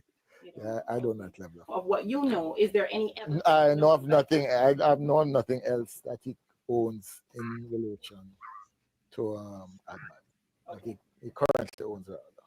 We checked the title for the Acadia property and found that it was indeed purchased by the same St. Lucian company ADMAT Incorporated in 2008, again when Holness was Minister of Education. The price tag, 16 million Jamaican dollars, around 219,000 US back then, and again, no mortgage was listed. Further, we also checked whether ADMAT owned additional properties and found one more. A half-acre lot, also bought in Beverly Hills on Wycliffe Close in February 2009, also when Holness was Minister of Education, price tag, around 15 million Jamaican dollars, almost 173,000 US dollars, and again, no mortgage listed. So you've never heard of this Wycliffe Close property before today? Let me put it this way.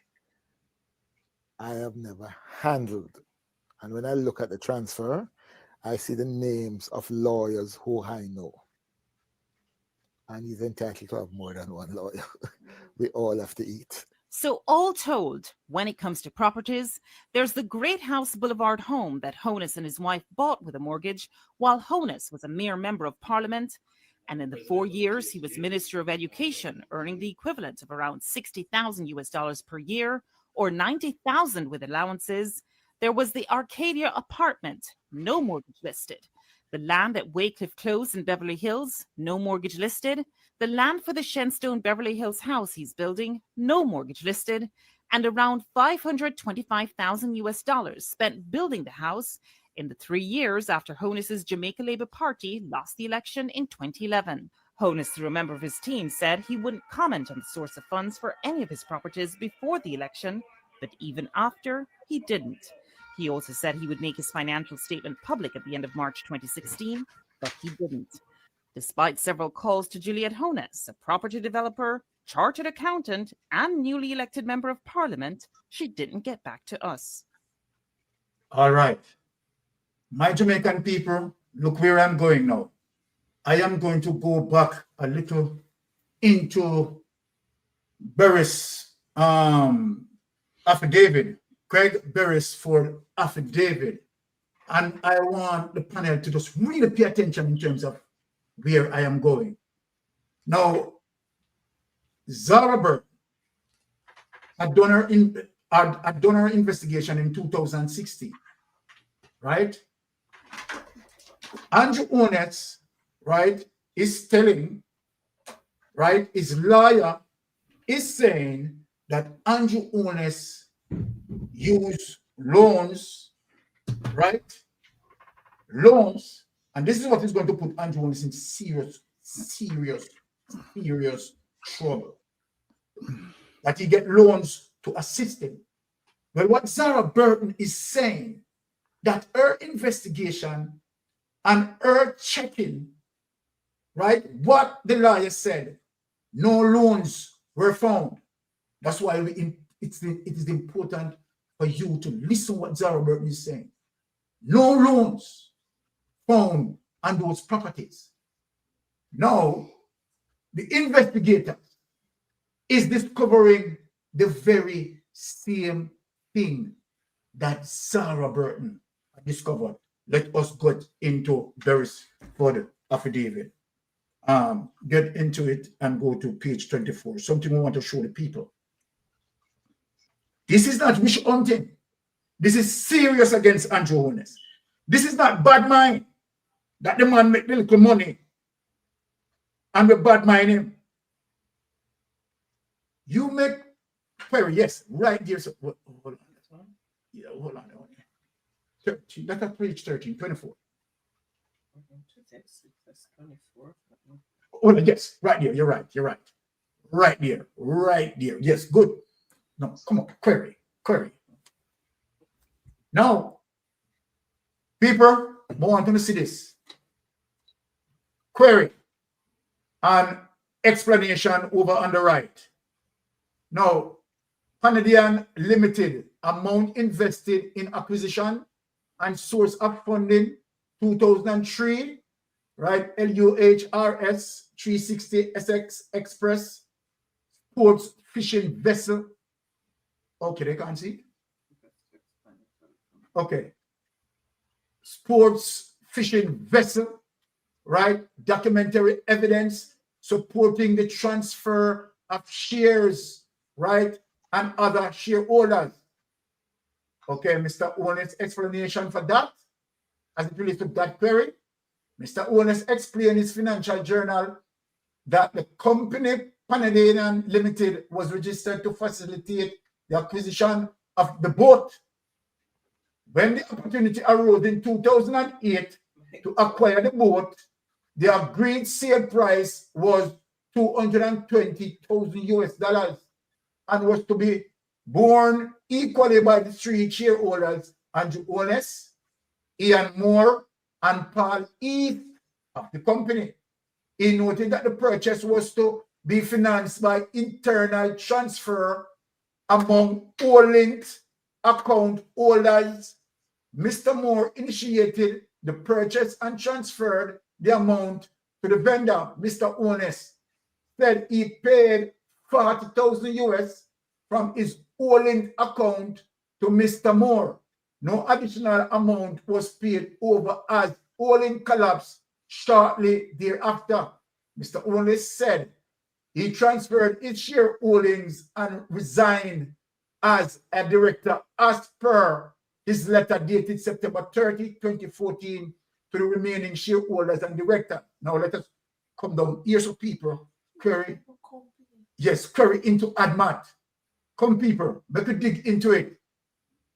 Now query into ADMAT incorporation, purchase price, right? An explanation, right? Arcadia Drive, Kingston, right? 16 million. No, price, 16 million. Now, people, look at this. This property was acquired on September 15, 2008 for 16 million. As per certificate of title, Mr. Holness explained that this and other properties acquired under the ADMAT name during that the period were acquired using funds withdrawn from Olint, including $350,000 US. Other amounts encashed from Olint investment in late 2007. Discretion income and income from property rental of note he disclosed in footnote 25 on page 20 of his financial journal that he did not declare rental income from this apartment between February 8 to 2012. Now let me want you to go back up here to people. Other amounts encashed from Olint investment in late 2007. Now Rattigan, I want you follow me for one. Why I spoke about Robert Gavin, right? Robert Gavin knew Andrew Holness, right? From 1997. Remember we said that, Rattigan, from 1997. Now, let me just jump to this as it relates to asking the question, what was the timeline of investigation in terms of the first investigation that went against Andrew Holness? Rattigan, you will remember that the time period between that investigation was 2006 to 2009. Okay, all right. How did Andrew Holness, right, as it relates to the influencing of contracts to Gavin?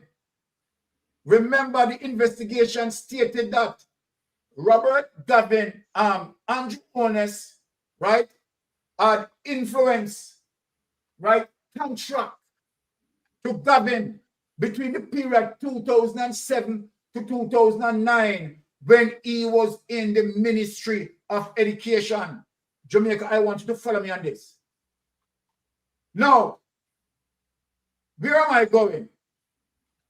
Over $35 million was awarded to contract to Gavin. Gavin was a director in 3 of Andrew Holness companies. So what does this look like? Andrew Holness seems to be awarding contracts, right, to himself via using Gavin as the front man. Now we are asking question. This money that Andrew Holness, that this influence as it relates to contracts of rewarding to Gavin between 2006 to 2009, right? And Gavin of directorship in 3 of Andrew Holness companies. I am asking the question, could this be the money? And I'm asking it in question form. Could this be the money, right?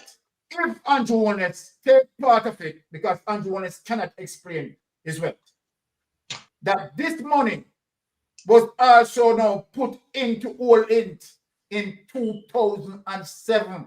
The workings between the contract between Robert Gavin getting those contracts and the influence as it relates to Andrew Holness. Now, so that is one thing that we are talking about. Now, we can go down. Lot 56, Wycliffe Close, Beverly Hills. Now, this property was acquired on February 3, 2009 for 15,275,000 as per certificate of title.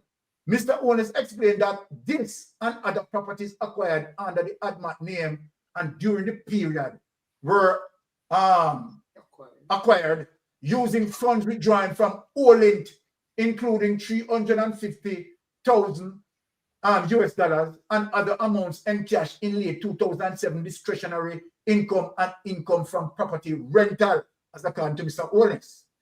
Now, Chenstone, this is lot 202 Chenstone Crescent, Beverly Hills, right? We see the amount being paid 300,000 US dollars. Now can we read on this? According to Mr. Holness, this property was acquired. Okay, let me move it over. Yes. According to Mr. Holness, this property acquired in 2011 for 300,000. People wanted to bear this particular one. According to Mr. Holness, this property was acquired in 2011 for US 300,000 using encash investment with Tax and Security Limited SSL and JMMB totaling 28,300,000 at December 2010 accounts held with SSL total $342,153.61 and with US and JMMB totaling 94,133.11, right? Mr. Holness Financial Journal response only provided detailed explanation for the initial expense of totaling 11,340,000, right, related to the construction of the house and its property. The Commission, October 5th, 2017, letter generally asks for an explanation for the source of funds. Generally asks for the explanation for the source of funds, people, used for development costs associated with the construction of the said house at December 2017 as per statutory declaration. Development costs associated with this project total 67,964,353.20. The December 2017 statutory declaration also lists liabilities to suppliers stood at 20,269, right, and $80.27, and a Scotia mortgage, right, of 10 million. No, Ratty. Now, Jamaica, Andrew Holness in some deep bangarang. Remember that Zara Burton had done her investigation and no Scotia mortgage was found. The Integrity Commission investigators having the same problem as it relates to any mortgage, right? Been listed. And so then we know that Scotiabank cannot corrupt themselves and try to backdate anything to save Andrew Holness. Andrew Holness has to now explain if Andrew Holness reaching court, Jamaica. The judge, right? The prosecutor and the defense have to have hold of this documentation or this transaction. Scotia mortgage, $10 million. That cannot be found by neither Zara Burton or any of the investigators. This is telling me that Andrew Holness definitely in problem. Now, in the Financial Journal, Mr. Holness explained that it was convenient to purchase building material for this property through his wife company JAJ, and as a result incurred a balance of 18,290,690 on suppliers' account. This again is what Andrew Holness have to prove. Andrew Holness have to submit these documentation as it relates to what in his journal, people. Andrew Holness have to present documentation for these things. Now, let us get down to, right?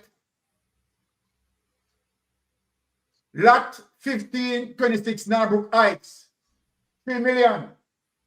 Now, I'm going to put you up that people can read it. A search of tax administration records had revealed that ADMAT had taken steps to purchase a property at lot 1526 Narbrook Heights commencing on August 4th, 2011 for a consideration of $3 million US. Mr. Holness in his financial journal explained that he was not aware of a second and separate property from the one previously noted and situated at this location. On hear them bang around people? Okay. All right. Let us get up to this, Rocky. Okay. Stocks and security. Why am I getting up here? Remember, I break down the two units that caused Andrew Holness as it relates to his wealth, which is Robert Gavin and, of course, Darrell Vaz. Stocks and Security Limited, SSL, is where Darrell Vaz controlled and where Darrell Vaz managed many GLP accounts in SSL. And where, of course, we have evidence where Darrell Vaz had given money to Andrew Holness out of SSL. People, this is not funny, you know. Now, watch this. Stocks and Security. US 100,000 at December 2007. Now we talk about the contracts that were influenced to Gavin between the period 2006 to 2009.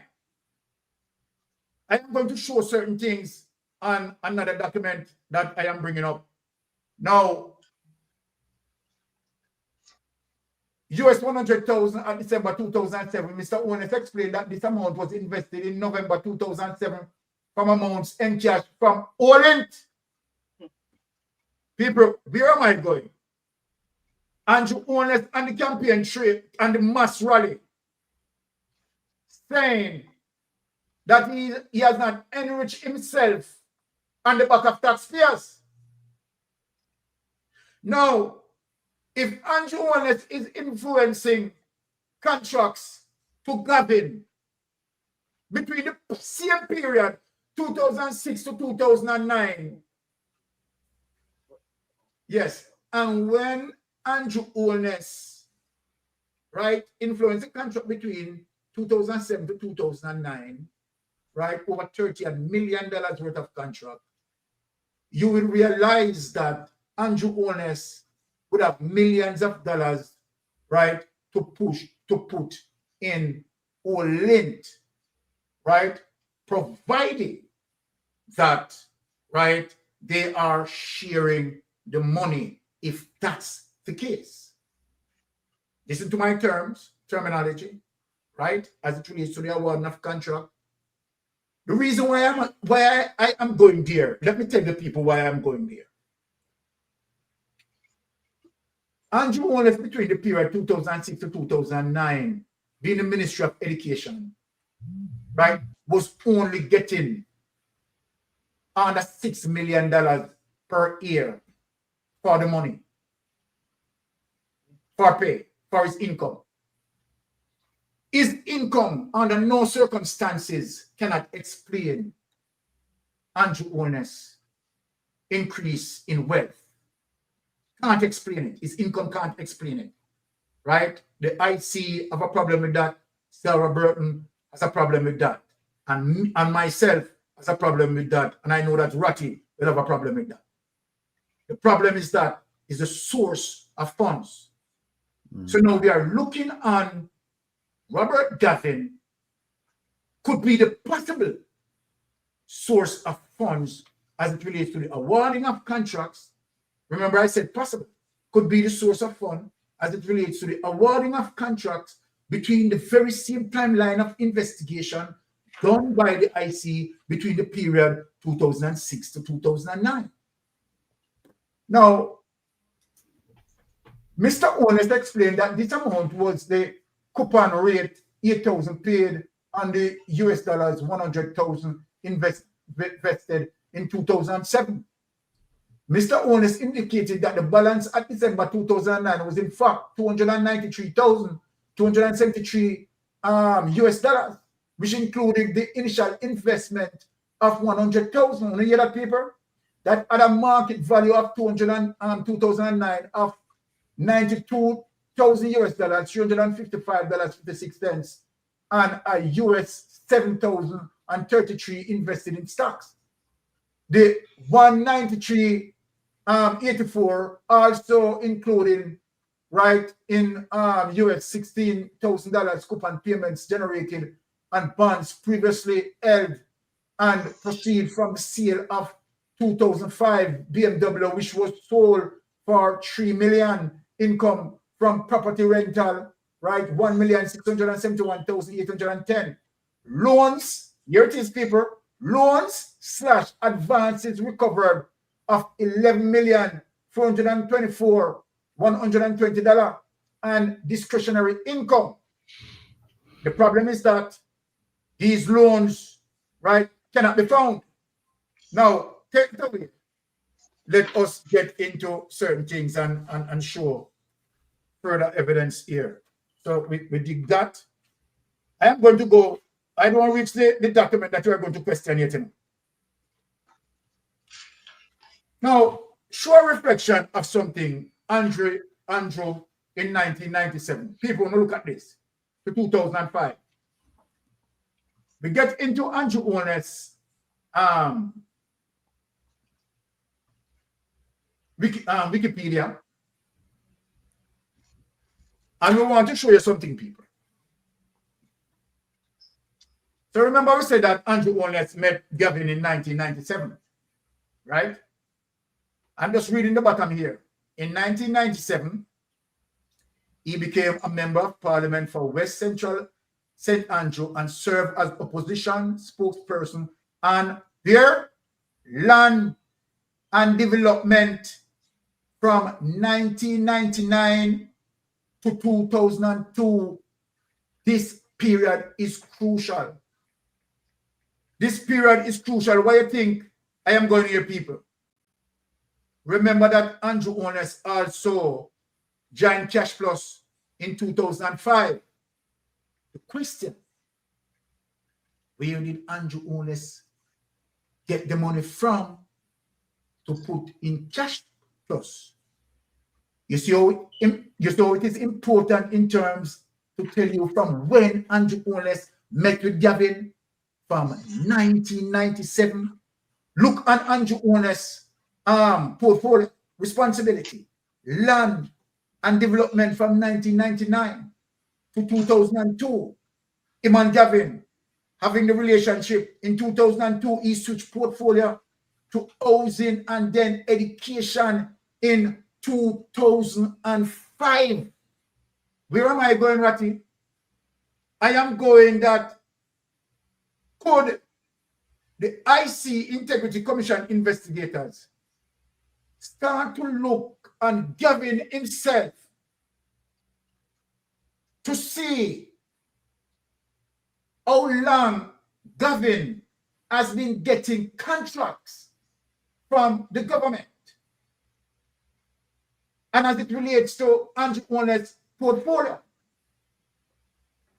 Because what it seems to me that Andrew Holness and Gavin running things prior to 2005, and that is one of the reasons why I brought up the 1997.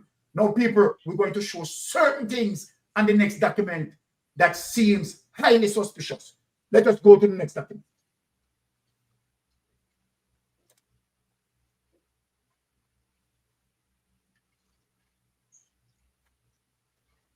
Let us speak of this before we get to the document that we want to get to and understand the thing about the awarding of contracts contracts awarding to Robert Gavin. Now, people, look at this. Let me just balance it so that you can hear. This is now very serious. Then pay attention to this. Panel, pay attention to this. Summary of key findings. Contracts awarded by the Ministry of Education, Youth and Information to Western Construction Limited. 15.2. Listen to this, Vatican. A total of 10 contracts were awarded by the Ministry of Education, Youth and Information, right, to Western Construction Limited during the period February 14, 2007, and another 10 and November 10, 2009. Now, watch this now, Rattigan. Remember that Andrew Holness put some money right in a Orient in 2007. Ratty, remember that Andrew Holness put millions of dollars in Orient in 2007. During the same period, Andrew Holness was influencing contract to Gavin as it relates to the evidence show from February 2007, right, to the period November 10, 2009. More to the mark down that enough. Now, what's this now, people? After 10 contracts, only 5 were reported to the OCG by way of the MOEY quarterly contract award report for the period. The direct contracting procurement methodology was utilized in one instance, and it was disclosed by the MOEY that the criteria for the lowest responsive tender was utilized in the remaining 9 instances. Now, listen now, people. The 10 contracts awarded by the Minister of Education, Youth, and were between the contract values of $1,413,439,000 and $3,360,650 and had a cumulative value of $21 million, people, $882,000, right, $491. It was disclosed by the MOEI, right, that is the Minister of Education and Youth, right, that the specifications to be met by the bidders in respect to the contract which were awarded by the ministry. So look at this, people. This contract awarded, what we want to understand, follow the pattern of how Andrew Holness, the award contract to Gavin, to his friend Gavin, who Gavin is a director, right, that listed in about 3 of Andrew Holness companies. Watch this now. This happened between February 2007 and November 10, 2009. Watch down here, so now, people. The consistency now. Watch this now. Contract award by National Works Agency to Western Construction Limited, right? Now, a total of 34 contracts were awarded by the National Work Agency to Western Construction Limited during the period July 16, 2009 to June 6, 2016. So it definitely extends from here, so you know, from 2007 to 2009, and where the continuation pick up here, so right where this time awarded by the National Work Agency, you understand, to Western Construction Limited, you know. This man been getting all the contract of total of 34 contracts, you know, people were awarded by the National Work Agency to Western Construction Limited during the period July 16, 2009 to June 16, 2016, now, people. Of the 34 contracts awarded by the NWA to Western Construction Limited, 26 fell within the value threshold which required the NWA to submit particulars of contracts to the then Contractor General by way of its QCA reports. Importantly, after 26 contracts, only 6 people. I want to get it to them. Let me go back over. 26, right, fell within the value threshold, which required the NWA to submit particulars of the contracts to the then general contractor general by way of its QCA, right, report. Importantly, after 26 contracts, only 6 people were reported to the OCJ. So 20 of them were not reported by way of the NWA QCI reports for the period. Now, take it away. Let us get into the killer document. And then we break in the panel. Let us get into the document. Andrew Holness cannot get away. Hold on. Let us get in document 1 and 2 and show something.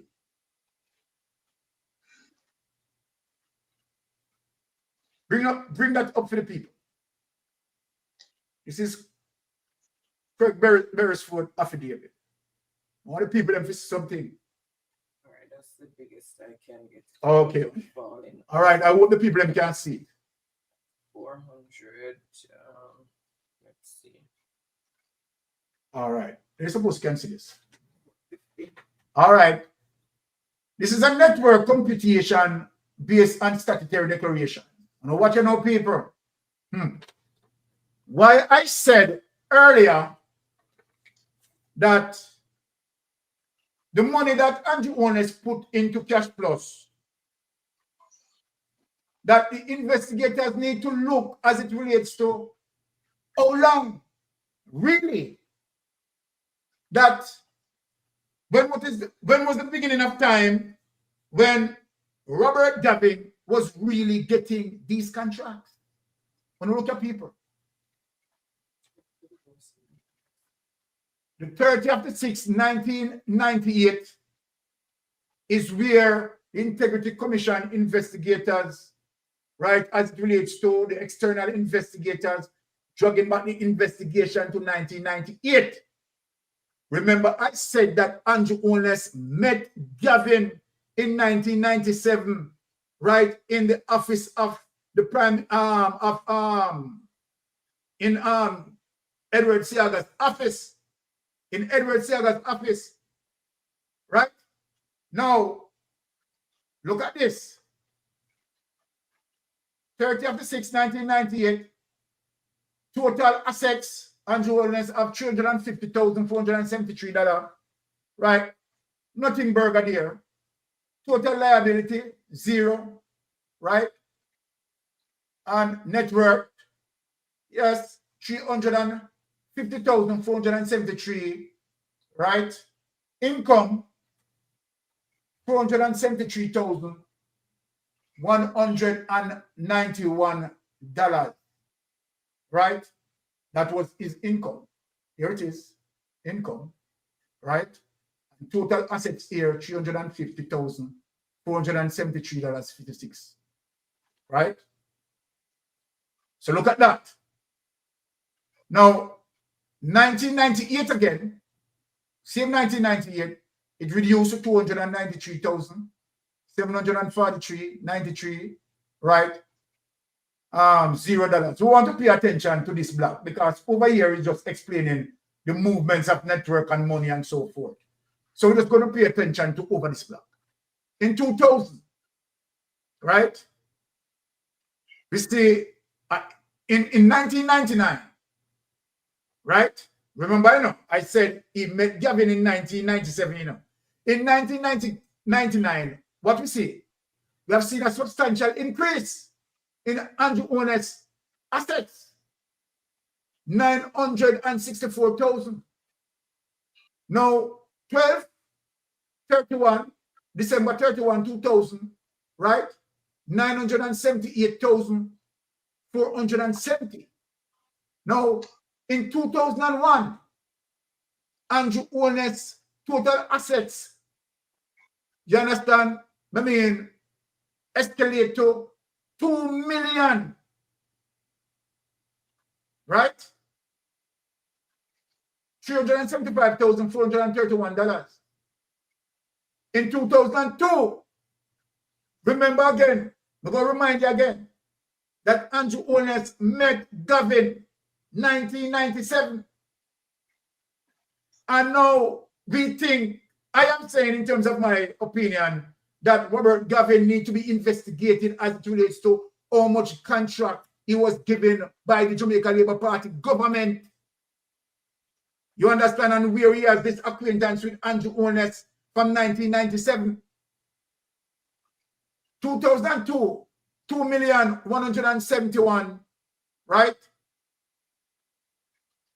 2003, 1,504,000. 2004, 10,668,000. Now what's this paper? In 2005, remember, Andrew Holness put some money in a cash plus. But remember that in the period, right, as it relates to 2005, where we see the $13 million, this is the cash plus year where Andrew Holness placed money in cash plus. This is a cash plus year, people. Now, the amount of money that Andrew Holness so-called put in cash plus, look what happened in 2006. Now, this is serious. This now is the investigation period starting. So, the cash plus here, as it relates to how Andrew Holness benefited, put Andrew Holness to $35 million. Now, people, make a talk about this. From $13 million in 2005, when Andrew Holness put the money in cash plus, we have evidence of the report, you know, as it relates to Berisford affidavit. 2005, we will put money in cash plus. 1 year after, Andrew Holness' total assets increase, a huge increase, over 100% increase. To what? $13 million. Why am I showing this? Let me talk to Andrew Holness. Andrew Holness claims that him no profit on the backs of taxpayers.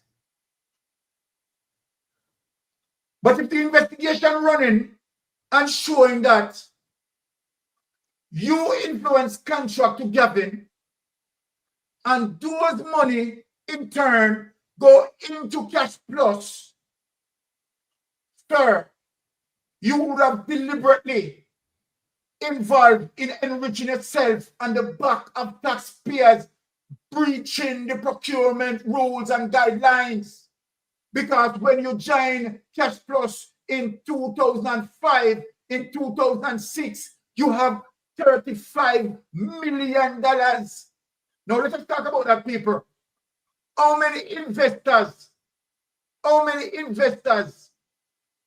have feel the blunt of what Andrew Holness benefited here? Andrew Holness, come talk to me.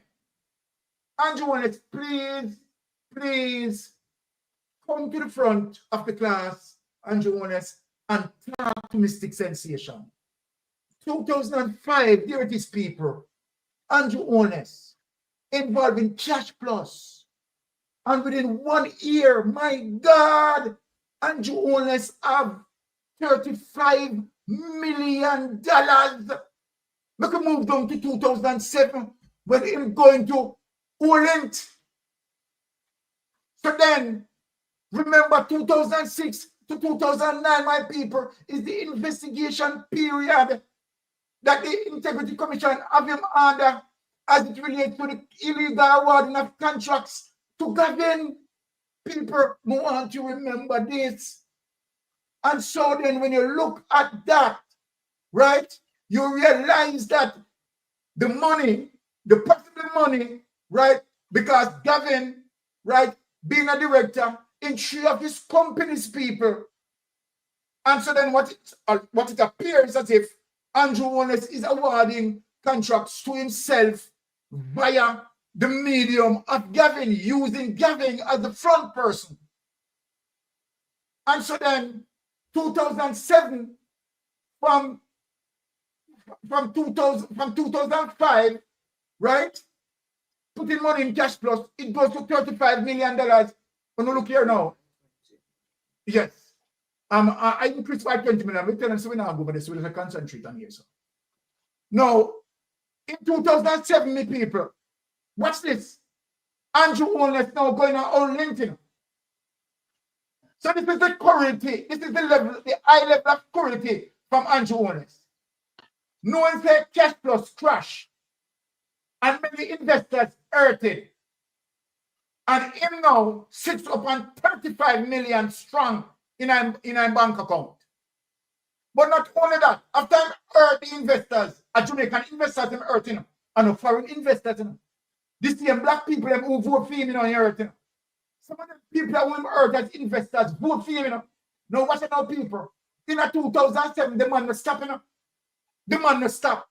The man double down and wicked to the people. Them. The man put more money in a wallet in 2007. And watch it now, people. From the orange rise in 2007, watch out, in the same year 2007, he benefited out of orange, you know, 57,266,333. See there, people, I'm not telling you like that, you know. And watch out, people. In 2008 now, look what happened now, people. Andrew Holness, as it relates to the orange rise, $81 million. 835,000. And in spite of all of this, this is the investigation timeline where the Integrity Commission investigator investigate him for the awarding of contracts between 2006 to 2009, CETA people. An accumulative value of 87,777,000. Mighty God of Daniel.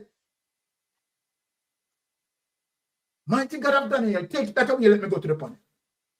And for the purpose of this investigation, let me just bring in the legal mind again here. Ratty. Yeah. Based on the investigation, the first investigation that carried out with Andrew Holness, as it relates to the illegal awarding of contracts to Gavin, right? And where you see Andrew Holness join Olint, right, in 2007, and you see the money there, and they're asking the question, you understand, for the investigators to now look into Robert Gavin to see how many contracts that he was awarded before 2005. We have seen where Andrew Holness ventured into cash plus 2005, and where we make the bulk of money and then doing some Ponzi scheme happen. Brother Rattigan, give me your take on the matter. Well, thank God for stupidity, because had it not been for the Prime Minister's stupid and wayward action of suing the Integrity Commission, this would have not come to light. If he had sued the Integrity Commission and just stuck to jurisdiction, he would have been fine. But he went beyond that and he started arguing facts relating to the case itself. And that's how this document was released, because now essentially he's not arguing the power and the authority of the Integrity Commission to do what it did. He's also arguing that what they did to me, you know, is tit for tat. They did this and they were wrong, and I did this and I was right. And he's arguing the substance of the case. And once you start opening that door, then everything is fair game. So that's why this document came out. And the judge essentially said, I'm going to send this fool a little bit further. So I'm going to give him the right to appeal. So more documents. I'm expecting more documents to come out, because keep in mind, Byron, that this is the second affidavit. It's not the first affidavit. This is the second affidavit of Craig Berisford. Now, it is true that the Prime Minister met with Gavin when Gavin was over at a Premium Group, a company run by the late Edward Seaga. That's where he met him, over there. Yes. And it is true, everything that you mentioned about Westcon. But here is something. Here is a person that I'm focused on. I leave Gavin to you because I know you have Gavin on the lock and keys. I leave Gavin to you. Here's a person that I'm looking at. There's a person called Paul East. Paul East. Paul East. If you go back and you look at that Panadium company, the company that purchased the boat out of the British Virgin Islands with 3 shareholders, the Prime Minister being one of them, Paul East is one of them. This Paul East is the same Paul East that the Prime Minister loaned money to. And this Paul East, I'll give you the numbers of the contracts associated with him. They're mind-boggling. Companies that he's a director in, and companies that receive government contracts. One of the contracts, a company called Barnes Construction, that contract was for $7.1 million. There's another contract given to Factories Corporation.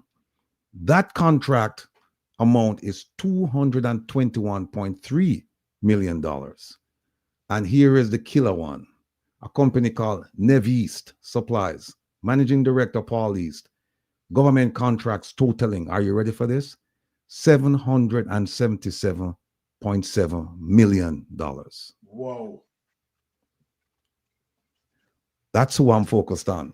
Now, the Integrity Commission is looking at all of these people. They're looking at Gavin. Oh, and by the way, Gavin was connected to Green Emerald. You remember Green Emerald? Yes. That company over on Henderson Avenue in Cockburn Pen, in the heart of the ghetto.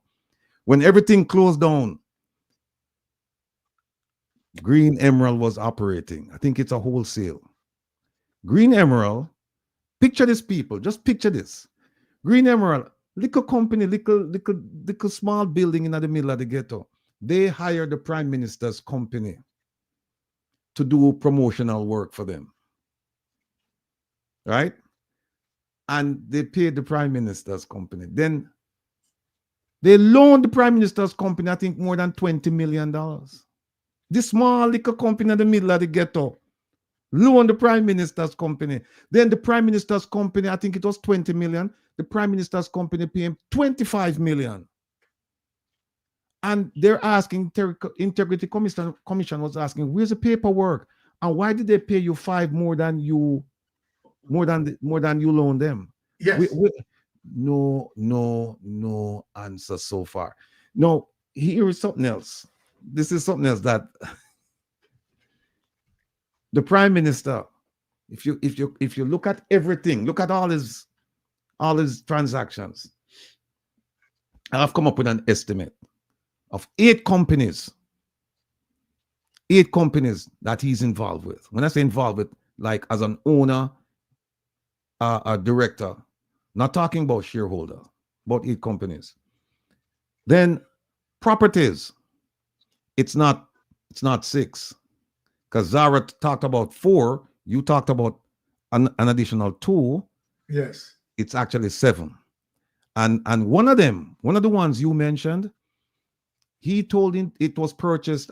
That's the one up in let me see my notes. So that's the one up in Norbrook. That's lot 15. I think that's lot 15. That one was purchased by, that's the one where they said the 3 million, and he said he didn't know about it, about somebody trying to purchase it.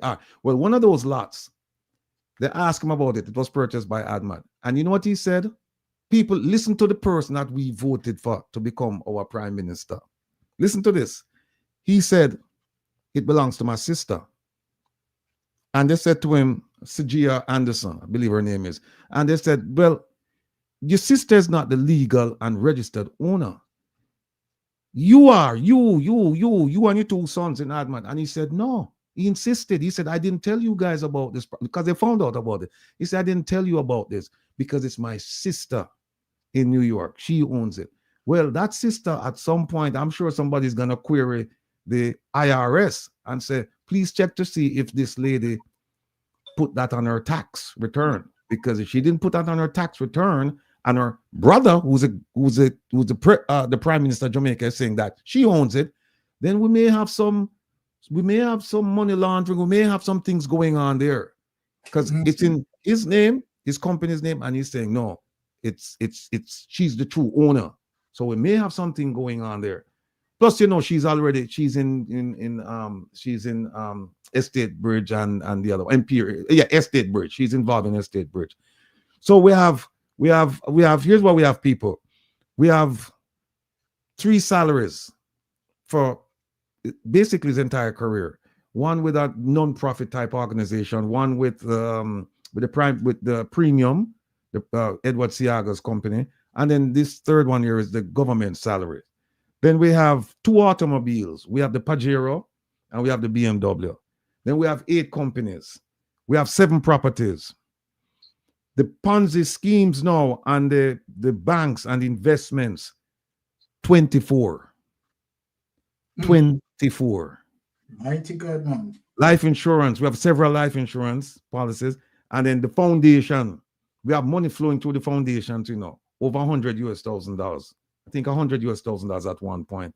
And that foundation, he claimed that he referred to it loosely as a charitable organization. You know why? Because it was not registered as a charitable organization. And in order for you to have a charitable organization in Jamaica, it must be registered. Now, that same charitable organization had a fundraiser in New York City.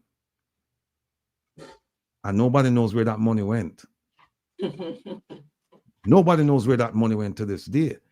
So this prime minister has a lot of problems on his hands right now. He's nervous. He's not sleeping well. I've spoken to people in his circle for days on end.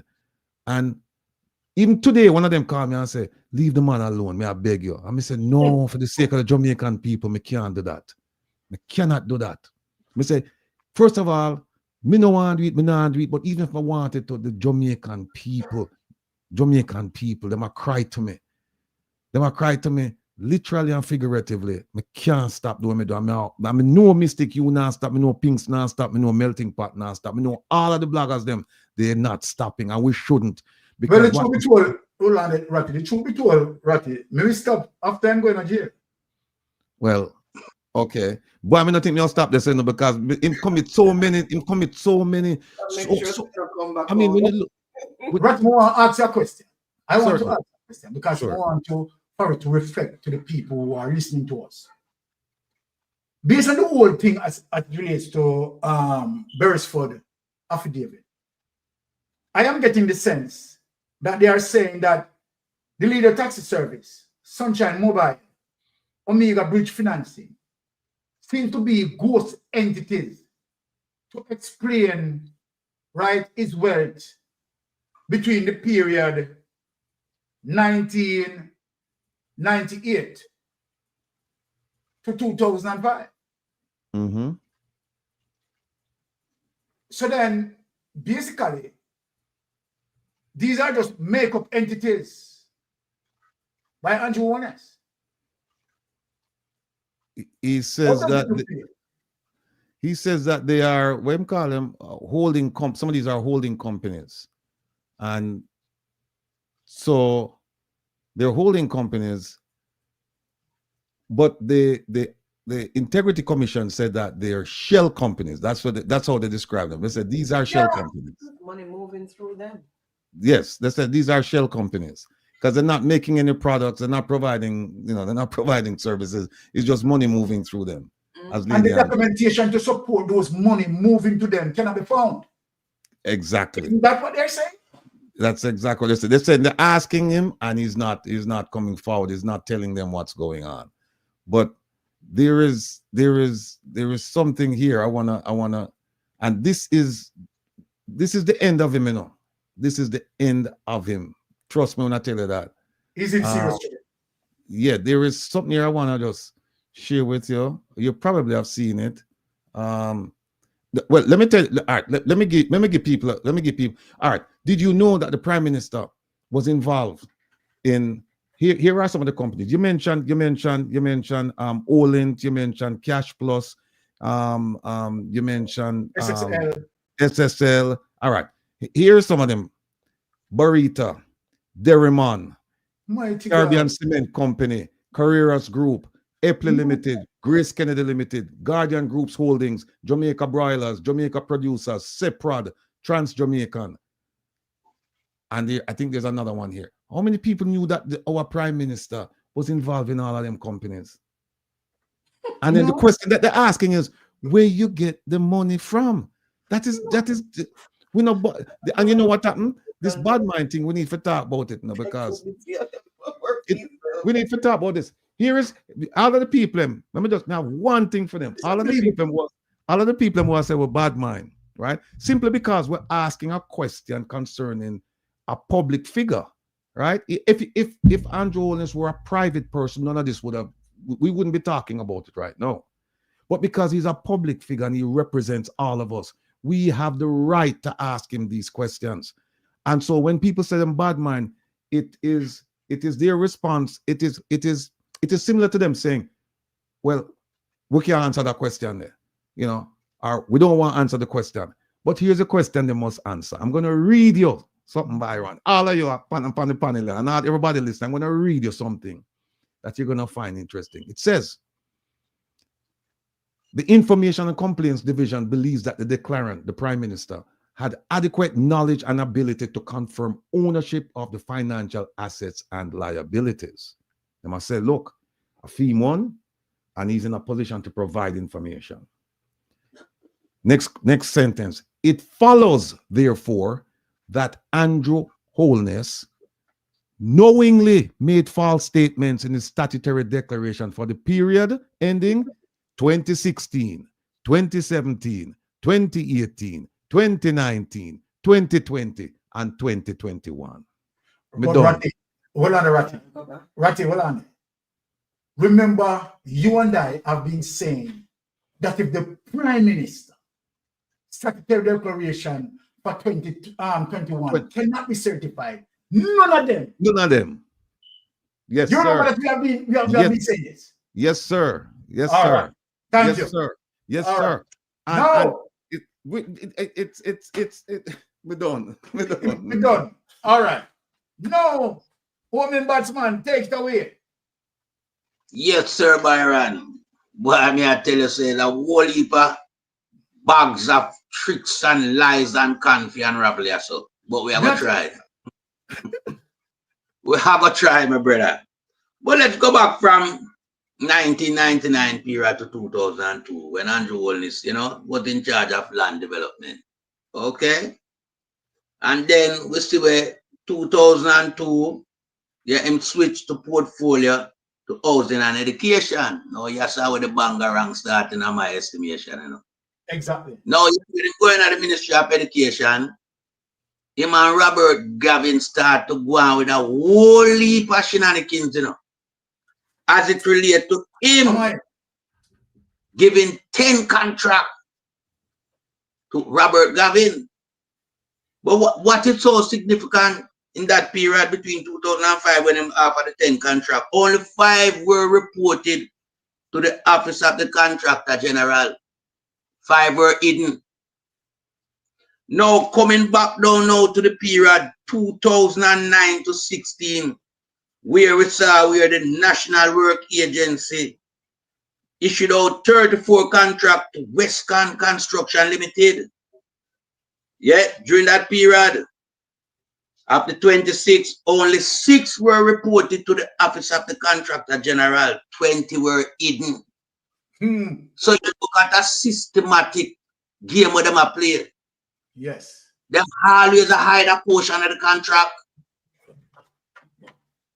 and just submit a little meager amount to the Contractor General. So right there and then it shows you Andrew Holness is a con man of the highest caliber. You understand?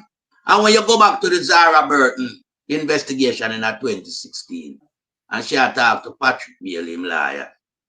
Him liar say, you know, as savings Andrew Holness use and start to accumulate all of them things that we see. But here comes the big old bombshell. This is a Hiroshima bomb. Now, when you look on the Bank of Nova Scotia, where Andrew Holness has show up now, long after that, Same get after Zara Burton, them can't find no loan or no mortgage for Andrew, you know. Out of the blue, Bank of Scotia, Bank of Nova Scotia, give him a $10 million mortgage. What can go so? So that drive nearly in Andrew coffin, nail when nobody can draw out, them that way you call 10 penny nail. Can't move. Because all along there is no mortgage, no loan being taken out by this guy. Yeah. But when he realized say in a real salt mackerel barrel, you know, the man a show Bank of Nova Scotia, give him a mortgage loan at 10 million. All Bank of Nova Scotia, the man a bring into disrepute. This guy is serious. And then you look on the man graphic as it relates to him total asset from when him just come in. Yeah, a total of 350. But right now, the man have run near $1 billion. That period there where you show Byron on the graphic, yeah, when wealth starts swell. Me start from 2003. He must say it was 1 million. But by 2004, the man rise to 10. 2005, 13.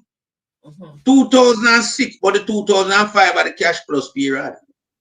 2006, it swelled almost 3 times to 35 million, because 3 times 13 would have given 39, so almost 3-fold, just under. 2007, the man climbed all the way up to 47 million. 2008, 81, what a massive jump, but that's at the old period again. So you see the Ponzi scheme show you how much him advance in a wealth. So it show you say him involved in the Ponzi scheme.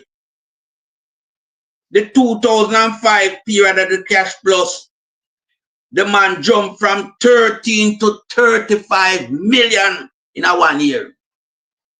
And when him go over to Olint, all of a sudden him swell from 47 to 87. This man is a serial chopper. This man is a scammer a scammer out of the ordinary. And why did Andrew Holness have to get himself involved in so much business activity? Something I had to read out a while ago, my head hurt me now, you know. Like me, I got to killer. Can a prime minister have himself in an office to run a country, but have so much business attached to him?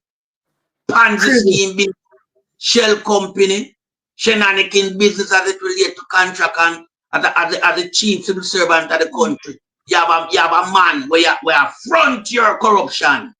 But at the same time, when you still hide a vast amount of the contract on award. Eh? It's serious. This guy can't escape prison. Trust me. Because it's blatant in front of it. And we just have to Andrew as a serial chopper goer. I yield back the floor, my brother. Well, you see, I mean, no, so right. Trust me, I can imagine how things is hurting her.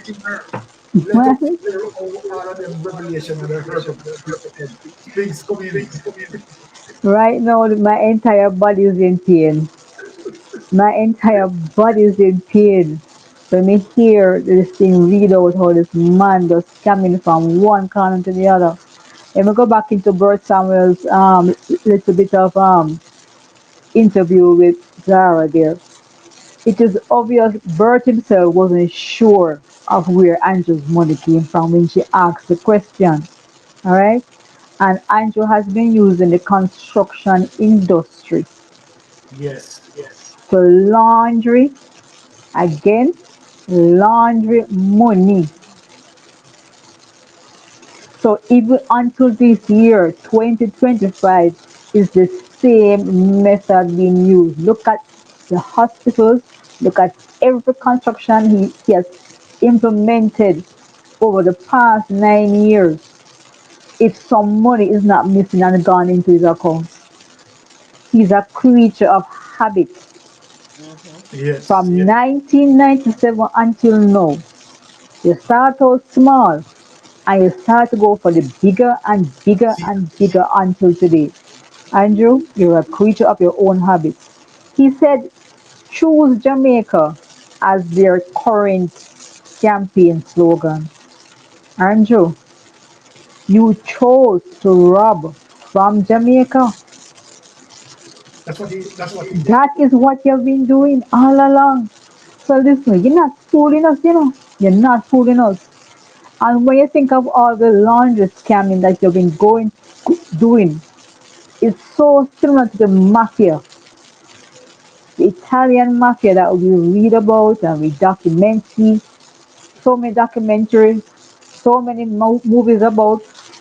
The mafia is known for using the construction industry to launder money. And Berisford is the same thing.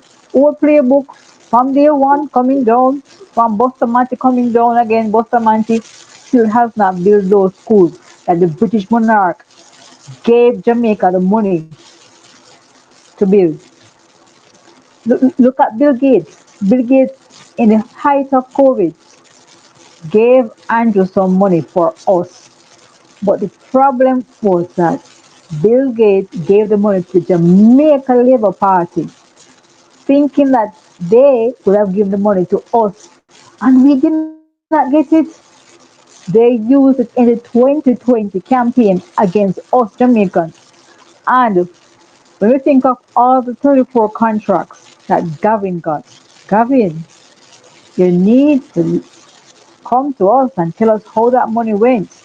And all those kickbacks, Andrew, from 1998 until now, I knew from day one, you know, when you started to build that house, and I asked already on this platform, how many years that house took to build. It cost 200 million to build that house. And that pay that you collect per year, you not even could build the wall for the house, much less the entire house in the time that it was built.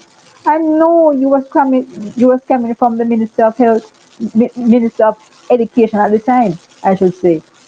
And when we look at all the shell companies, let me specify about Green Emerald.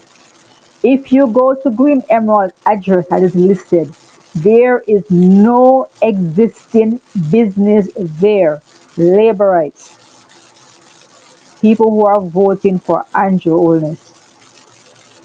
If you go to that physical address, because people have gone there and said there is no physical building, there is nothing there, it's a shell company. All the shell companies that we're talking about, labor rights. Let me ask you, can you show us a staff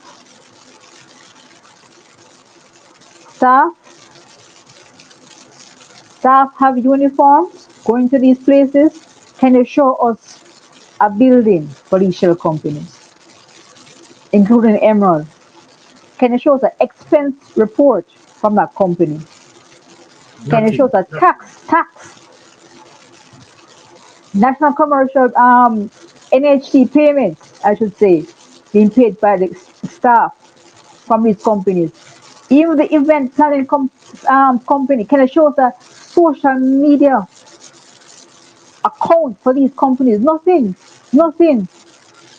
And let me tell you something. You see, all the scandal bags that VAS asked us not to use in Jamaica because they passed a law against scandal bags.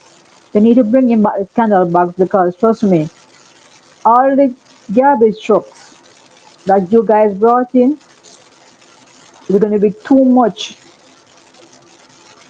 scandals to fit it into all these garbage trucks. There are too much scandals. No, there's not enough garbage bags in Jamaica to hold all the scandals that the Jamaica Labour Party have. And let me explain something to you, Jamaicans.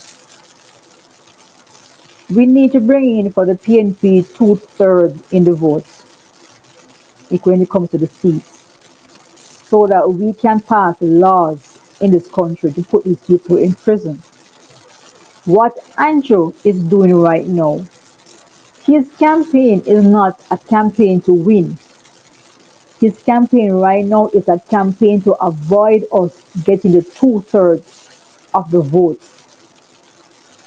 We need 2/3 seats of the seats, 2/3 of the 63 seats.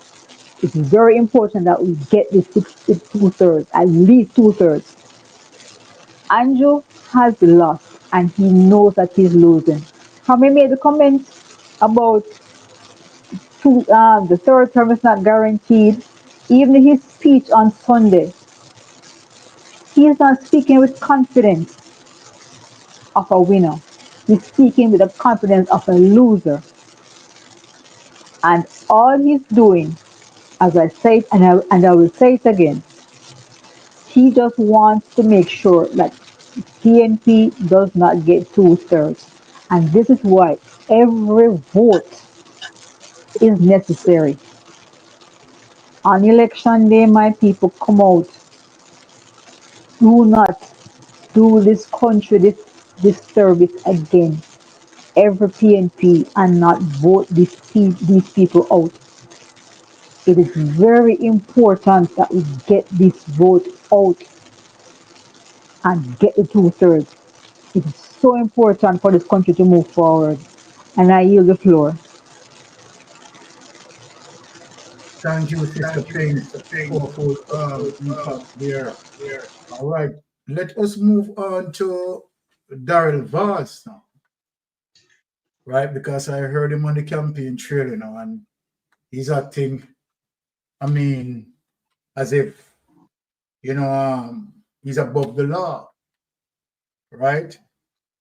But remember, I said earlier that Robert Gavin, responsible for Andrew Holness' wealth between 1998 up until 2000, right, and 9, and that was where the investigation period ended, right, as it relates to the window of investigation that the Integrity Commission investigators had done between the period 2006 to 2009.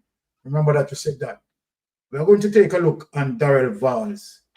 So let us get into Daryl Vaz, entry in politics, and we want to show the people them something. Let us look on Daryl Vaz entry into the politics, because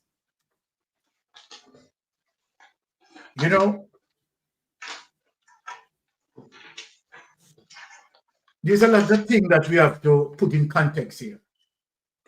So let us read this. Mr. Vaz's political career began in 1986 when he was elected as the councillor for the Waterloo division of the KCC in the local government elections. Minister Vaz is a sitting member of Parliament for Western Portland, a seat he has held since 2007.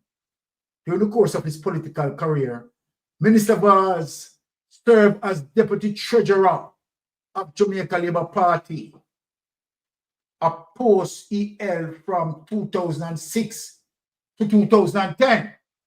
Now, this is important in terms of what we are looking on here. So we know that Mr. Vaz ventured into the politics before Andrew Holness. Andrew Holness is 1997. Daryl Vaz is 1986. Now, when you look on Minister Vaz, served as Deputy Treasurer of Jamaica Labour Party, a post he held from 2006 to 2010. When we go back to the interview that we had done, as it relates to the person who worked at SSL, saying that Daryl Vaz is the person who controls most of the GLP accounts in SSL.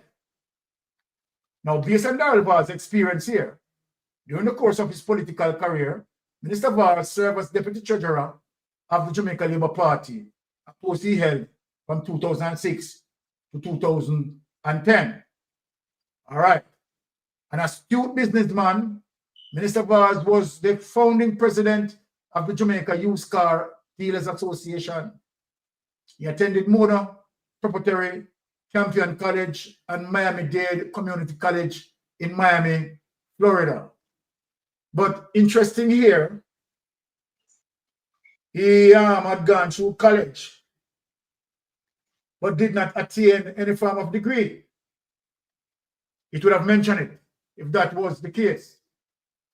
So then, obviously, he went to college, but wasted his time, right, in terms of not attaining a degree. And Darrell Vaz also had spoken that he doesn't have a degree for persons who are querying and, you know, we just use that to settle it. He's married to Anne-Marie Teresa Vaz, JP, Member of Parliament for Eastern Portland. They have 5 children. Take it away, let us go down into the juggling.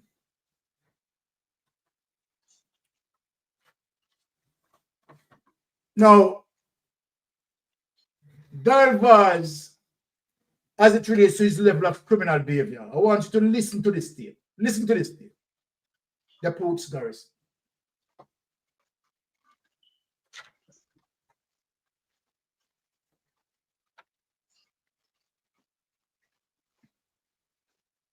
Let us listen to this.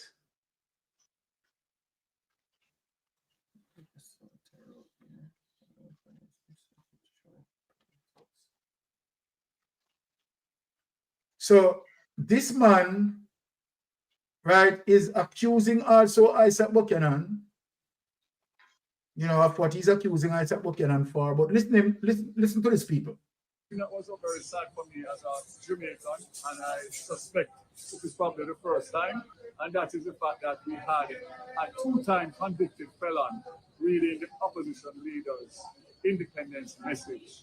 I think it's a sad day. I think it's the first time in 63 years it has happened, and it is a sad, sad day that we would allow, or any political party would allow a 2-time convicted felon to run on a ticket.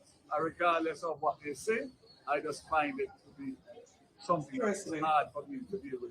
Unbelievable. I would say that it's something that we would have to look at, because when you talk about impeachment, you talk about impeachment, the opposition talking about impeachment of MPs.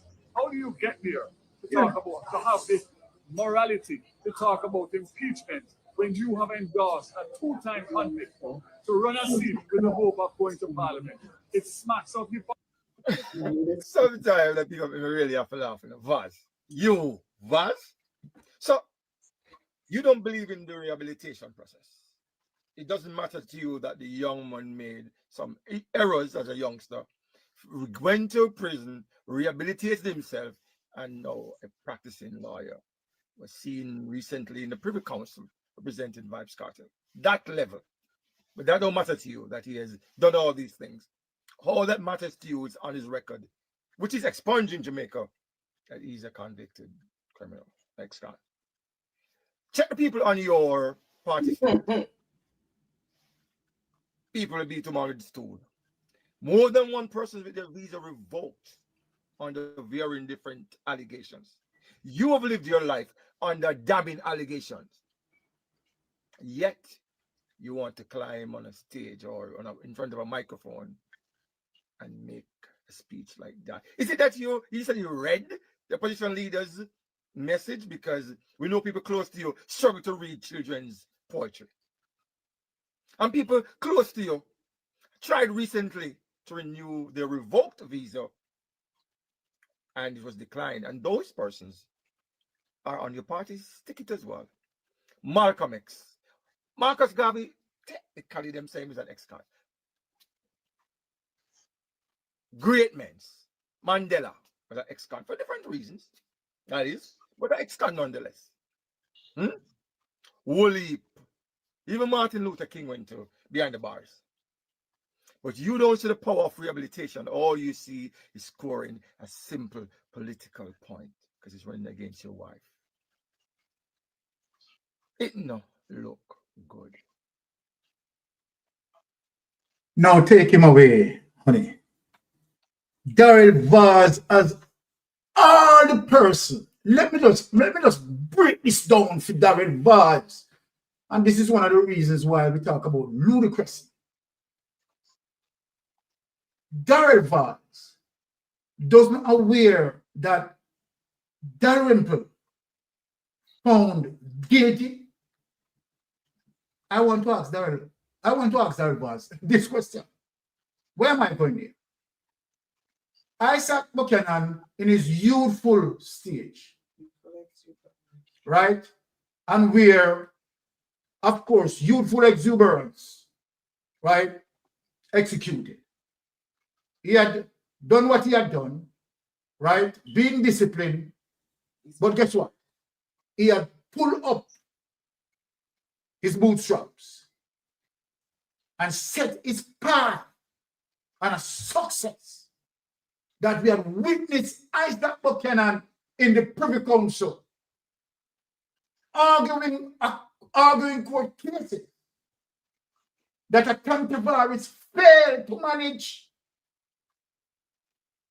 a DPP who had protected several criminals in the Jamaica Labour Party, argue cases and successfully.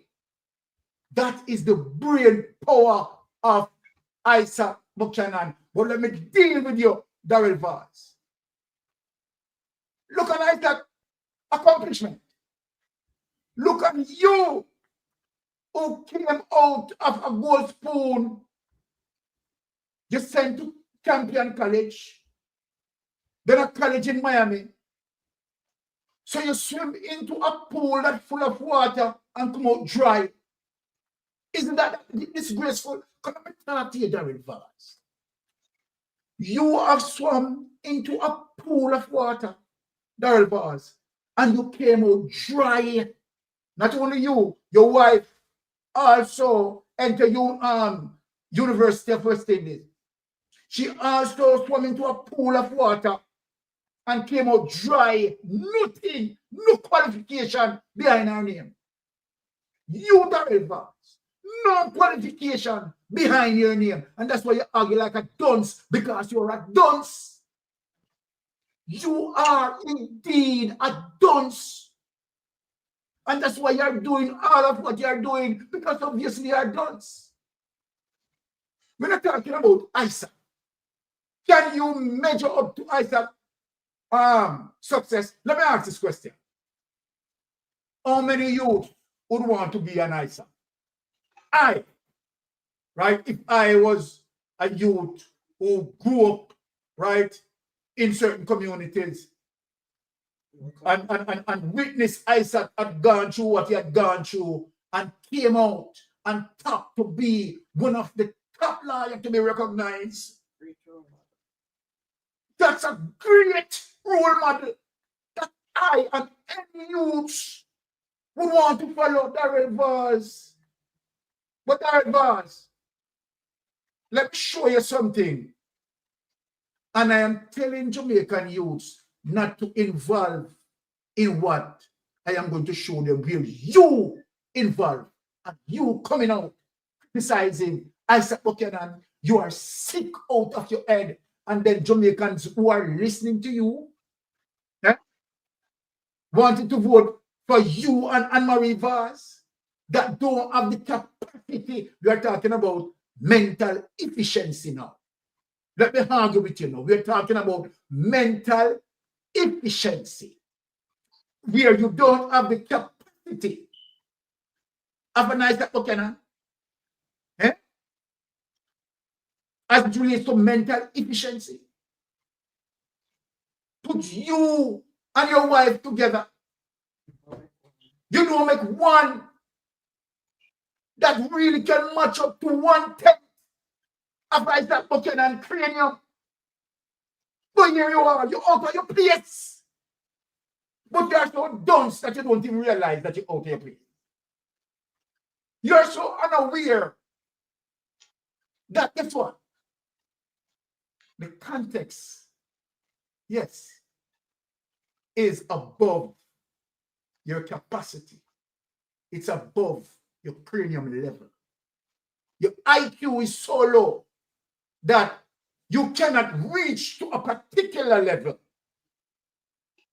to argue the demographics of success.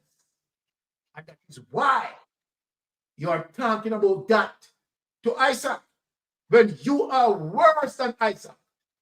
Remember, Darren Vance, that when ISAT Buchanan, right, got in trouble, he was a youth. Now, let us go to Dalrymple.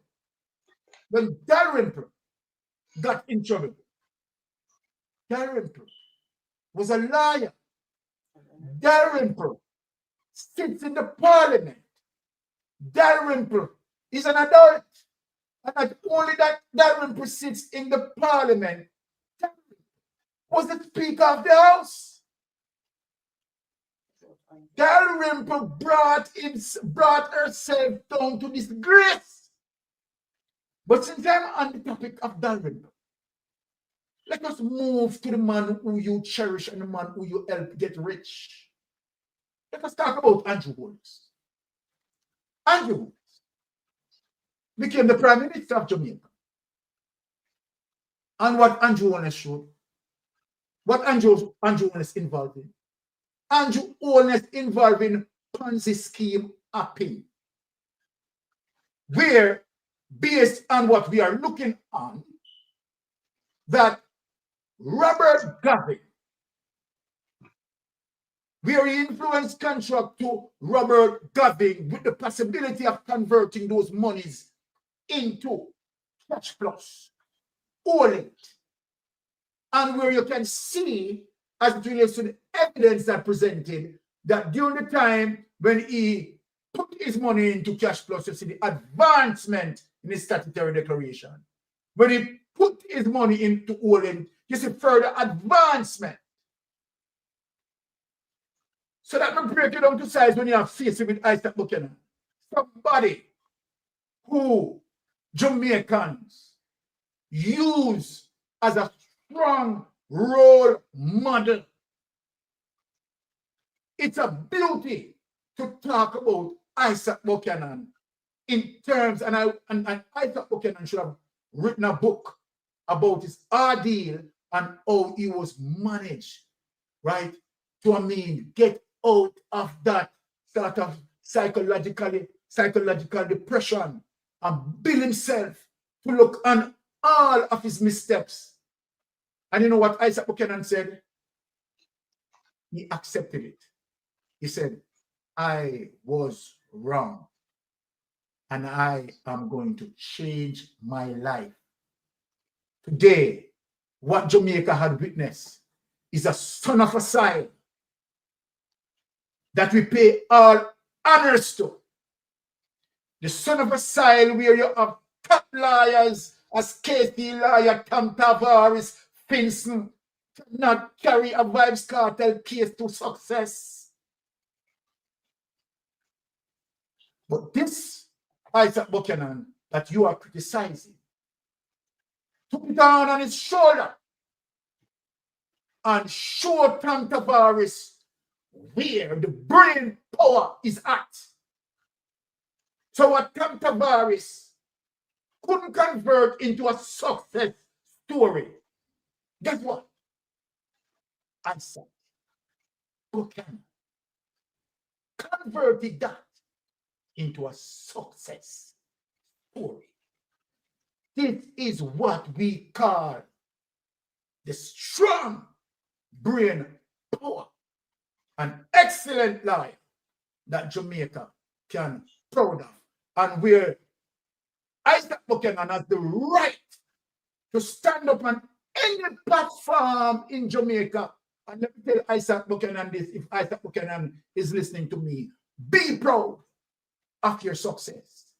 Be proud of your accomplishment, because where you have gone and what you have experienced, the ability to bounce back and come back and be the man you are today, ISAT Buchanan, Mystic Sensation, is proud of you, and you as a beacon of light. I would want my sons and daughters to emulate an ISAT Buchanan as it relates to his success story.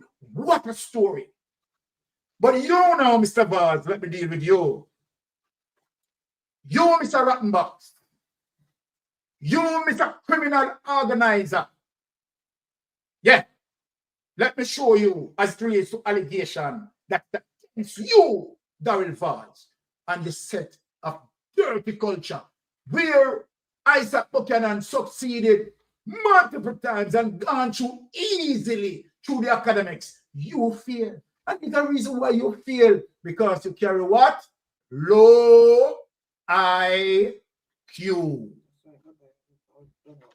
And that is one of the reasons why, with the low IQ that you have, you go buy Donald Boss.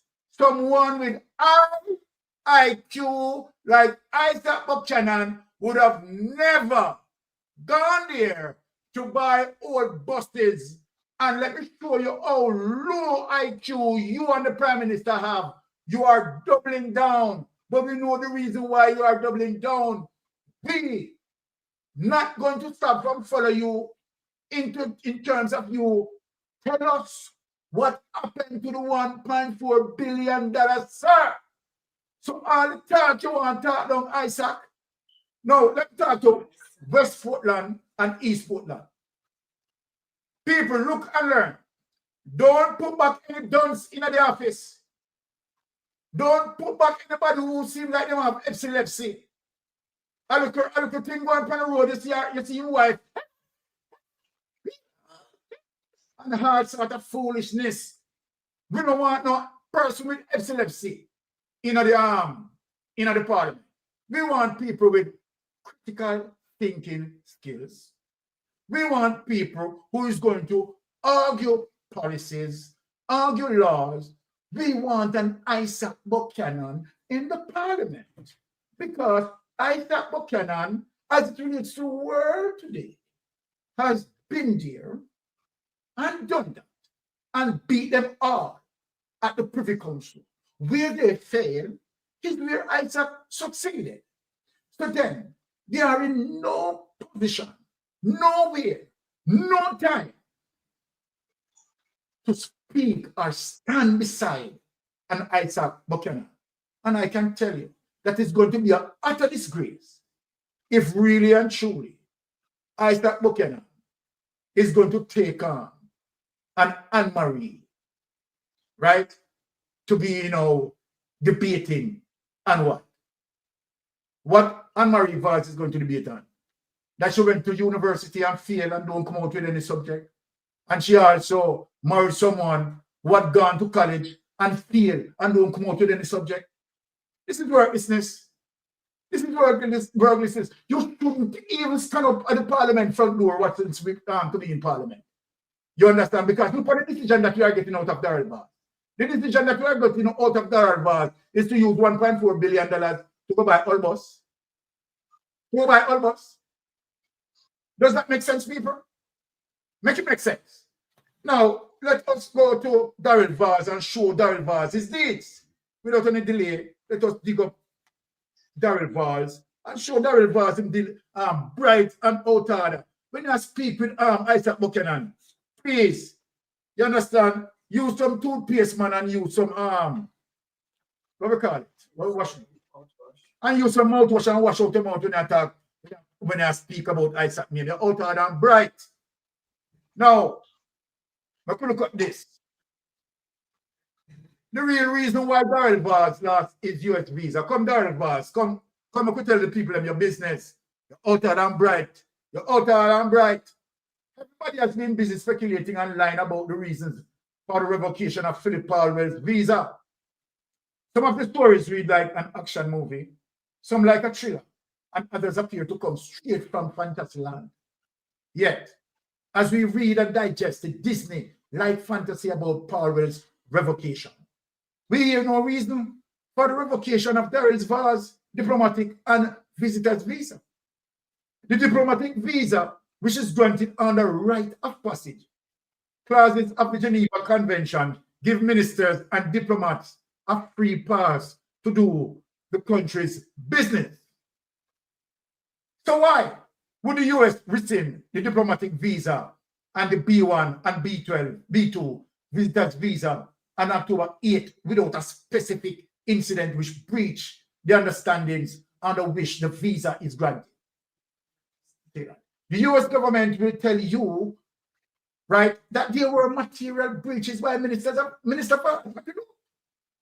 Which caused the State Department and what the State Department that was come, the FBI and the DEA, and to all agree on the revocation. They all agree on the revocation based on the evidence in front of them, and cause pressure on Prime Minister Andrew Holness, right? The incident involved Vaz now traveled to Mexico City to collect kickbacks from his Moon Palace Resort connections for his role in the rooms and beach deal. So then Darrell Vaz, now you this mix up in a corruption. So you know what? ISAT Buchanan, you understand, to take over, and the other person who is going to run against you, you don't want them to stop the corruption. You want the corruption to continue. Not a bit of that. We are going to stop the corruption. A prime Jamaican property, the payment of US $2 million were made through the Jamaican Commission agent. But Mr. Vaz collected $475,000 in Mexico City. I like this very Vaz. When I can run out and say I like this? I like this. No criminal activity, this Darrell Vaz.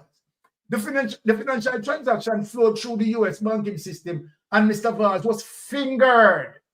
And when consolidated with US real estate and huge construction works at his house in Portland. Now this will not take taxpayers' money, though. And that's why it's the Portland of Vazland. Vaz was sanctioned. These funds were also used to acquire additional properties in Portland near Monkey Island. Then Vaz, no corruption this. You see, I mix up in that, sir. May I ask you a question? Sir, have you seen ISAT Buchanan mix up in something like this? No, the Moon Palace money also led to Prime Minister who made a huge and illegal cash lodgement to First Global Bank in New Kingston, backside this Swiss system. So Andrew Holness prepare for them. You prepare for them because this Swiss system, which the US authorities have flagged because it violated US laws. Andrew Holness, when I tell you, say it's the system. You know, so I go on, Andrew Holness. You think I'm going to Jamaica something you have about? You stay there. You wait. Hey, let me tell you. Remember, September 3, you understand? You prepare, you start preparing for September 14. Because September 3, new Mark G, right? Jamaica Prime Minister, right, for the future. And let me tell you something. September 4, me personally, me and Rattigan personally, go and tell Mark Golding to tell us if you hand over your document, your travel documents to the police station, because we don't want to run go too far. You, Darrell Vaz, right? You, Darrell Vaz, and Christopher Tufton, we want you to know, say, right? You prepare and over on the travel documents to the nearest police station. This caused the bank officer, who is a strong JLP supporter and acted as NHT chairman, to be fired. In Darrell Vaz, this man never get fired. He has since been rehired at Jamaican National. He has since been retired at Jamaican National Bank by Curtis Martin. Curtis Martin, Confederate. The investigation at the bank has been blocked by Senator Dan Webby. Well, all right. Him gone from the other side. I hope everything right with him. A JLP Senator and Chairman of GK Financial Services, however, the US FBI officers who came to Jamaica remain concerned about the transactions. Now, the name Andrew Holness itself, along with Police Commissioner Anthony Anderson, came up for visa revocation within the State Department. This is a disgrace. This is a disgrace. We have a Prime Minister. We have seen things up, right? And we are now, as it relates to his traveling, came up for revocation in visa. Our Prime Minister. This is not embarrassing, people. This is not embarrassing. United States are hungry like a boy. We have a Prime Minister. But the United States have flagged for this? No. You tell me. The US authorities believe that Mr. Vaz, that is center of racketeering, and Mr. Serena, Daryl Vaz. Now, you know, the call ISAT Buchanan, and I talk about ISAT Buchanan is a shame for ISAT Buchanan go on platform and this and that. Now, let me read it back over to you, Daryl Vaz. The US authorities believe that Mr. Vaz is at the center of racketeering. I don't think he says so. It's not nothing to do with Jamaica. Money laundering and other financial crimes, and their investigation in the US is pointing to the threatening the very existence of the honest government. The matter is not yet over now. Them want to know. Them want to take that document their way. Oh, Pat, you give me 5 minutes, Pat? All right, let me make you come in, Pat, because... Yes, man. Yes, man. Come in, I have to put some meat on the bone, yeah, so. Because when you look on a guy like what are the Vaz, melting pot? I know that must say. What are the melting pot? Patricia may talk. Just give Patricia few minutes and then make you come in.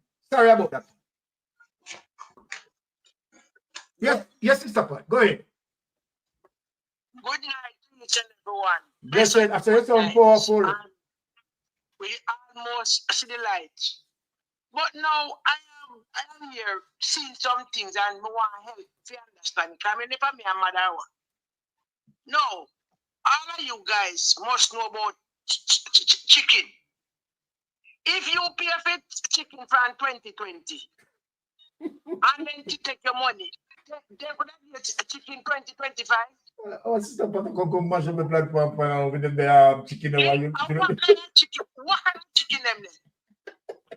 No. What kind of chicken them? No, more and more. No, it is disrespectful. I can't find an adjective to describe it. The Prime Minister, why the Speaker of the House? We now one word to come out and mouth. You take everybody for fool, brother. So the chicken was from 2024. And the rather people has misled our money, and now the chicken is out. The chicken them come to roost when the election occur. No, only help me. Somebody, anybody help me. What is this? Eh? Talk it truth, man. Gillette Wellness. Gillette Wellness. Wake up if you are asleep. Wake up. Nobody know idiot.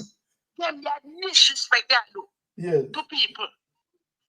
The next one, Mr. Vaz. Mr. Vaz. Or Mr. Falls. Mr. Falls. Every human being make mistake. ISAT Buchanan make a mistake when he was 17 years of age.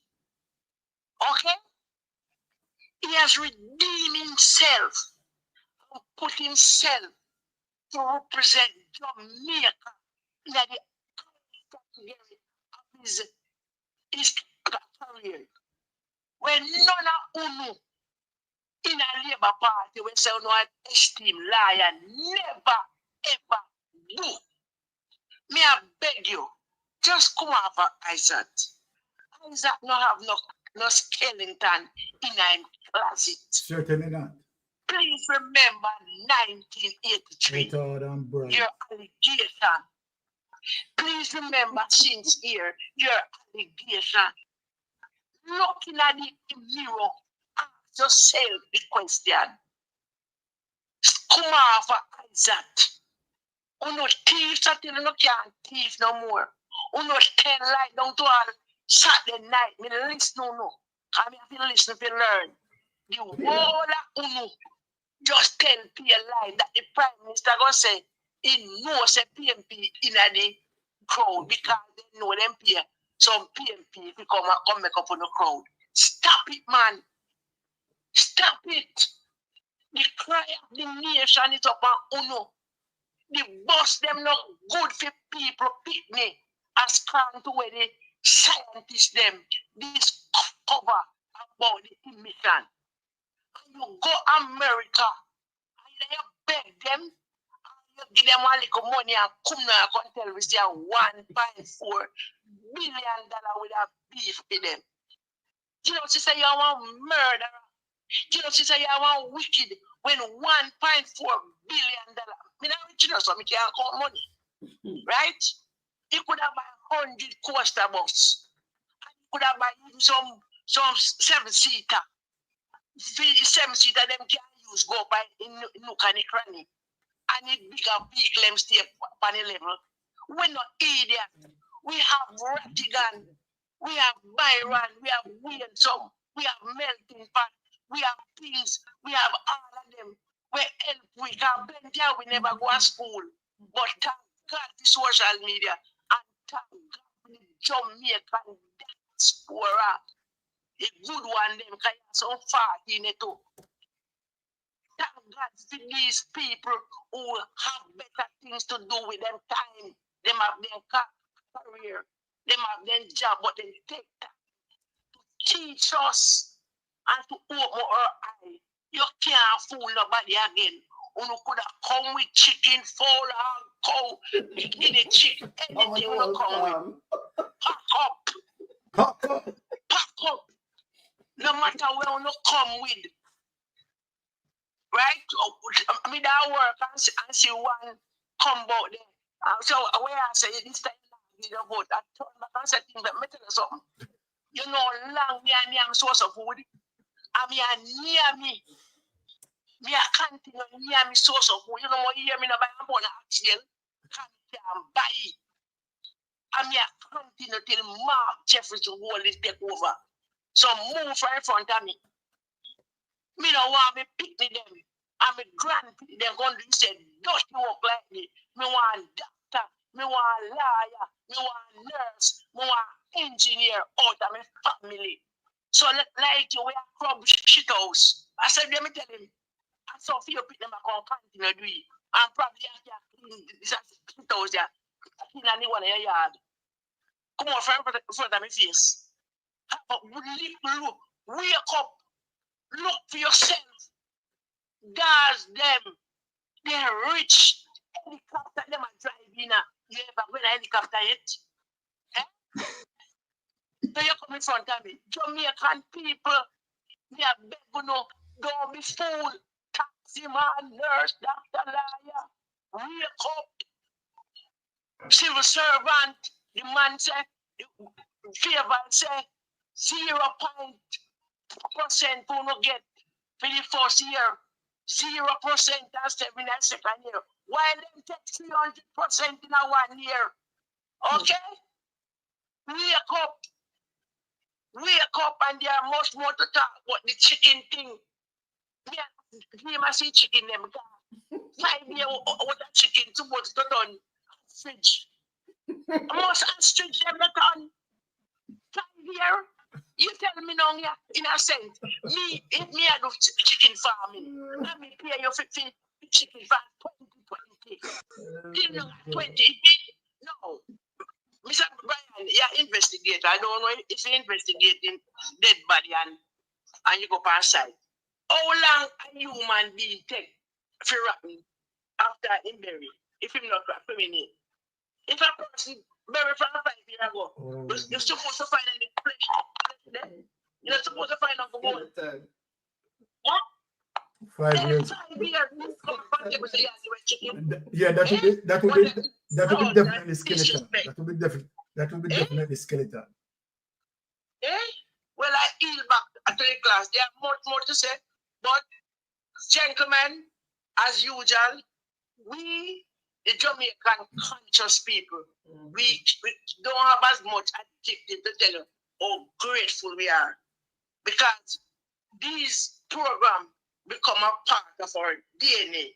Right. So when we come to Tuesday night, Wednesday night, Friday night, and we look forward. If I did last cent, we are going to buy one credit. We are make sure that we have a little credit to put our physical service and enlighten ourselves. Bless you. And we are thankful, and we are look for an election day, and then the day after is a celebration. Celebration. Freedom. All right.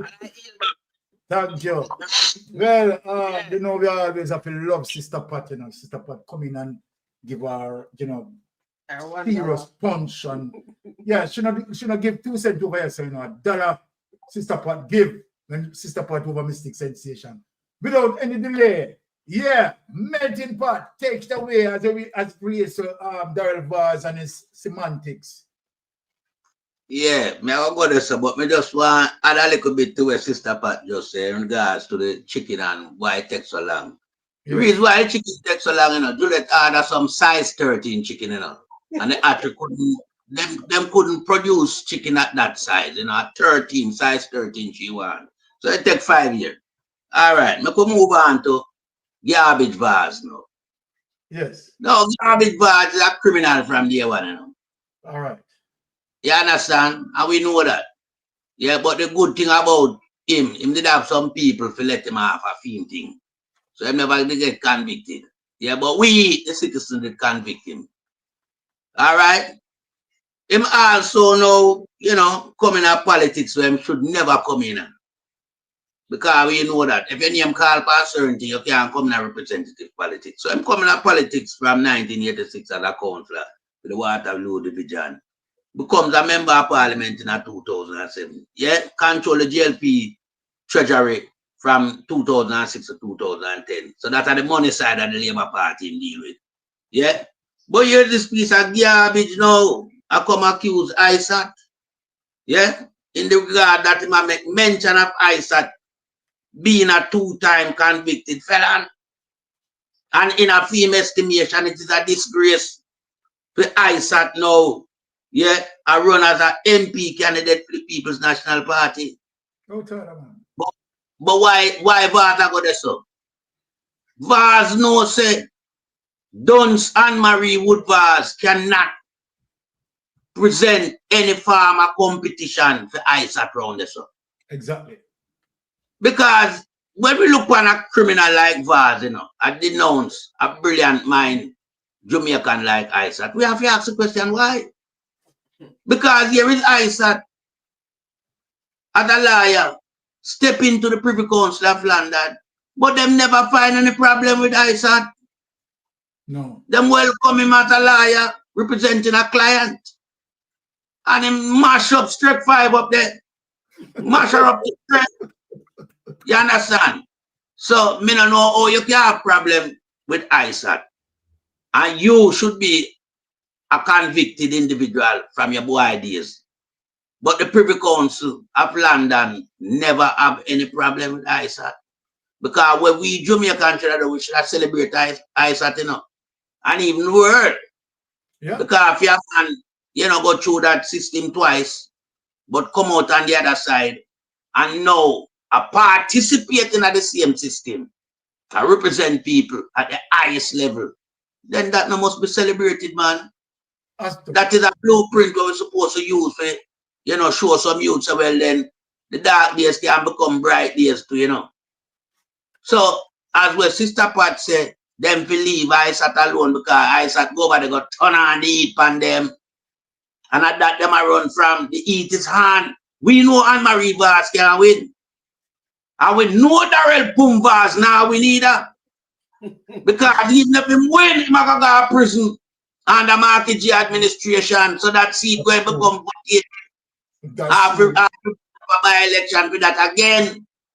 You understand? Because them touch the SWIFT system with 475,000 US. So and just Jamaican law enforcement want him and Andrew Holness. US want them as well. But when you look on the government side of things, the Prime Minister and the farmer, Commissioner of Police, them visa, come up with scrutiny. That's because we didn't know say Nasi Gugu Gaga was an unpicked commissioner, You can't man not supposed to leave the army and come in a civilian world. You understand? Because I have no experience in policing. So we know that did fictitious from day one. But see, US authority highlight that as well. So when you look at Andrew Holness administration, and Andrew Holness himself, he is a mafia.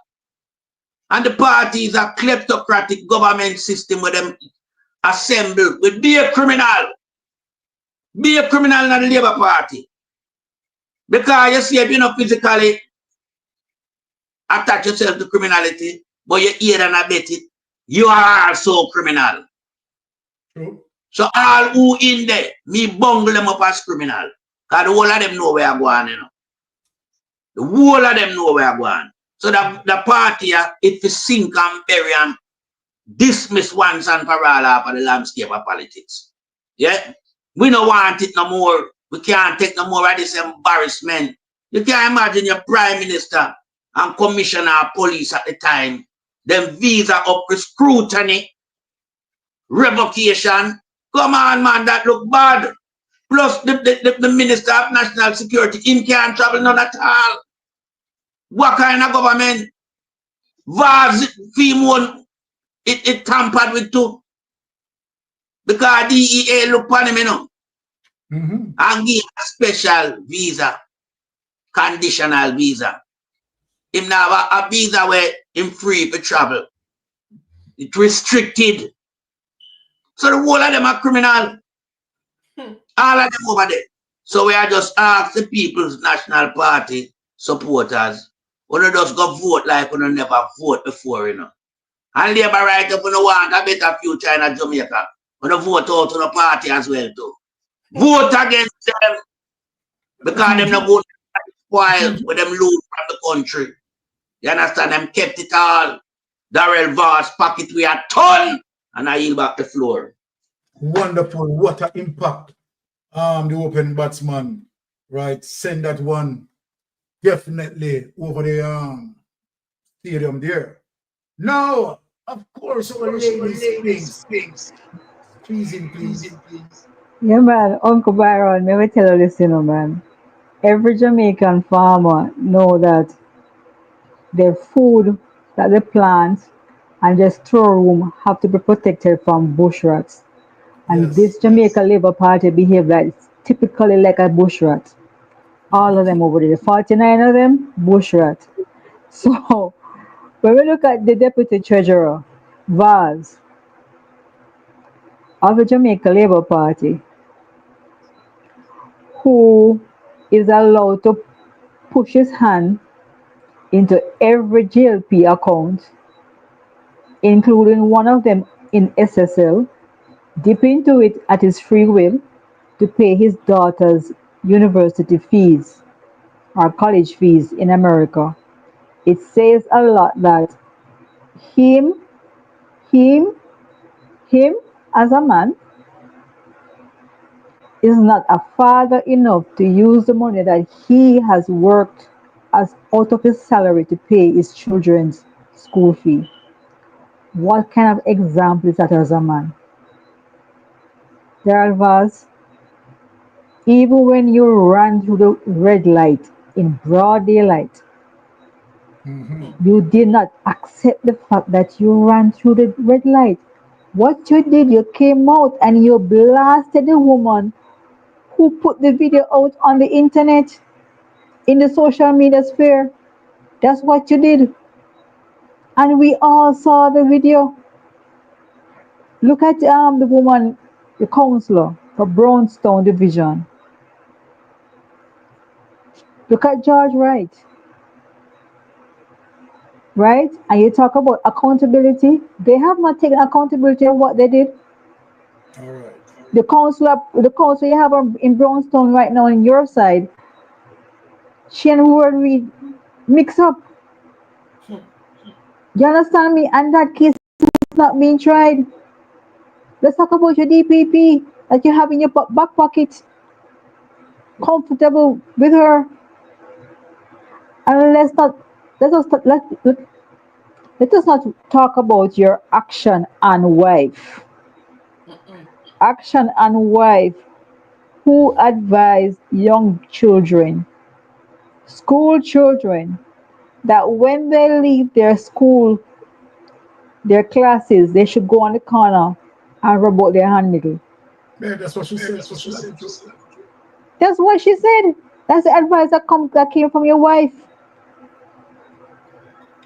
And let me go back into the chicken money, the chicken thing that size 13 talking about. 5 years ago, when she did this chicken thing, when she gave away chickens to Jamaicans, I want Jamaicans to understand what I'm trying to say here. Jamaica every year takes a quota of baby chickens.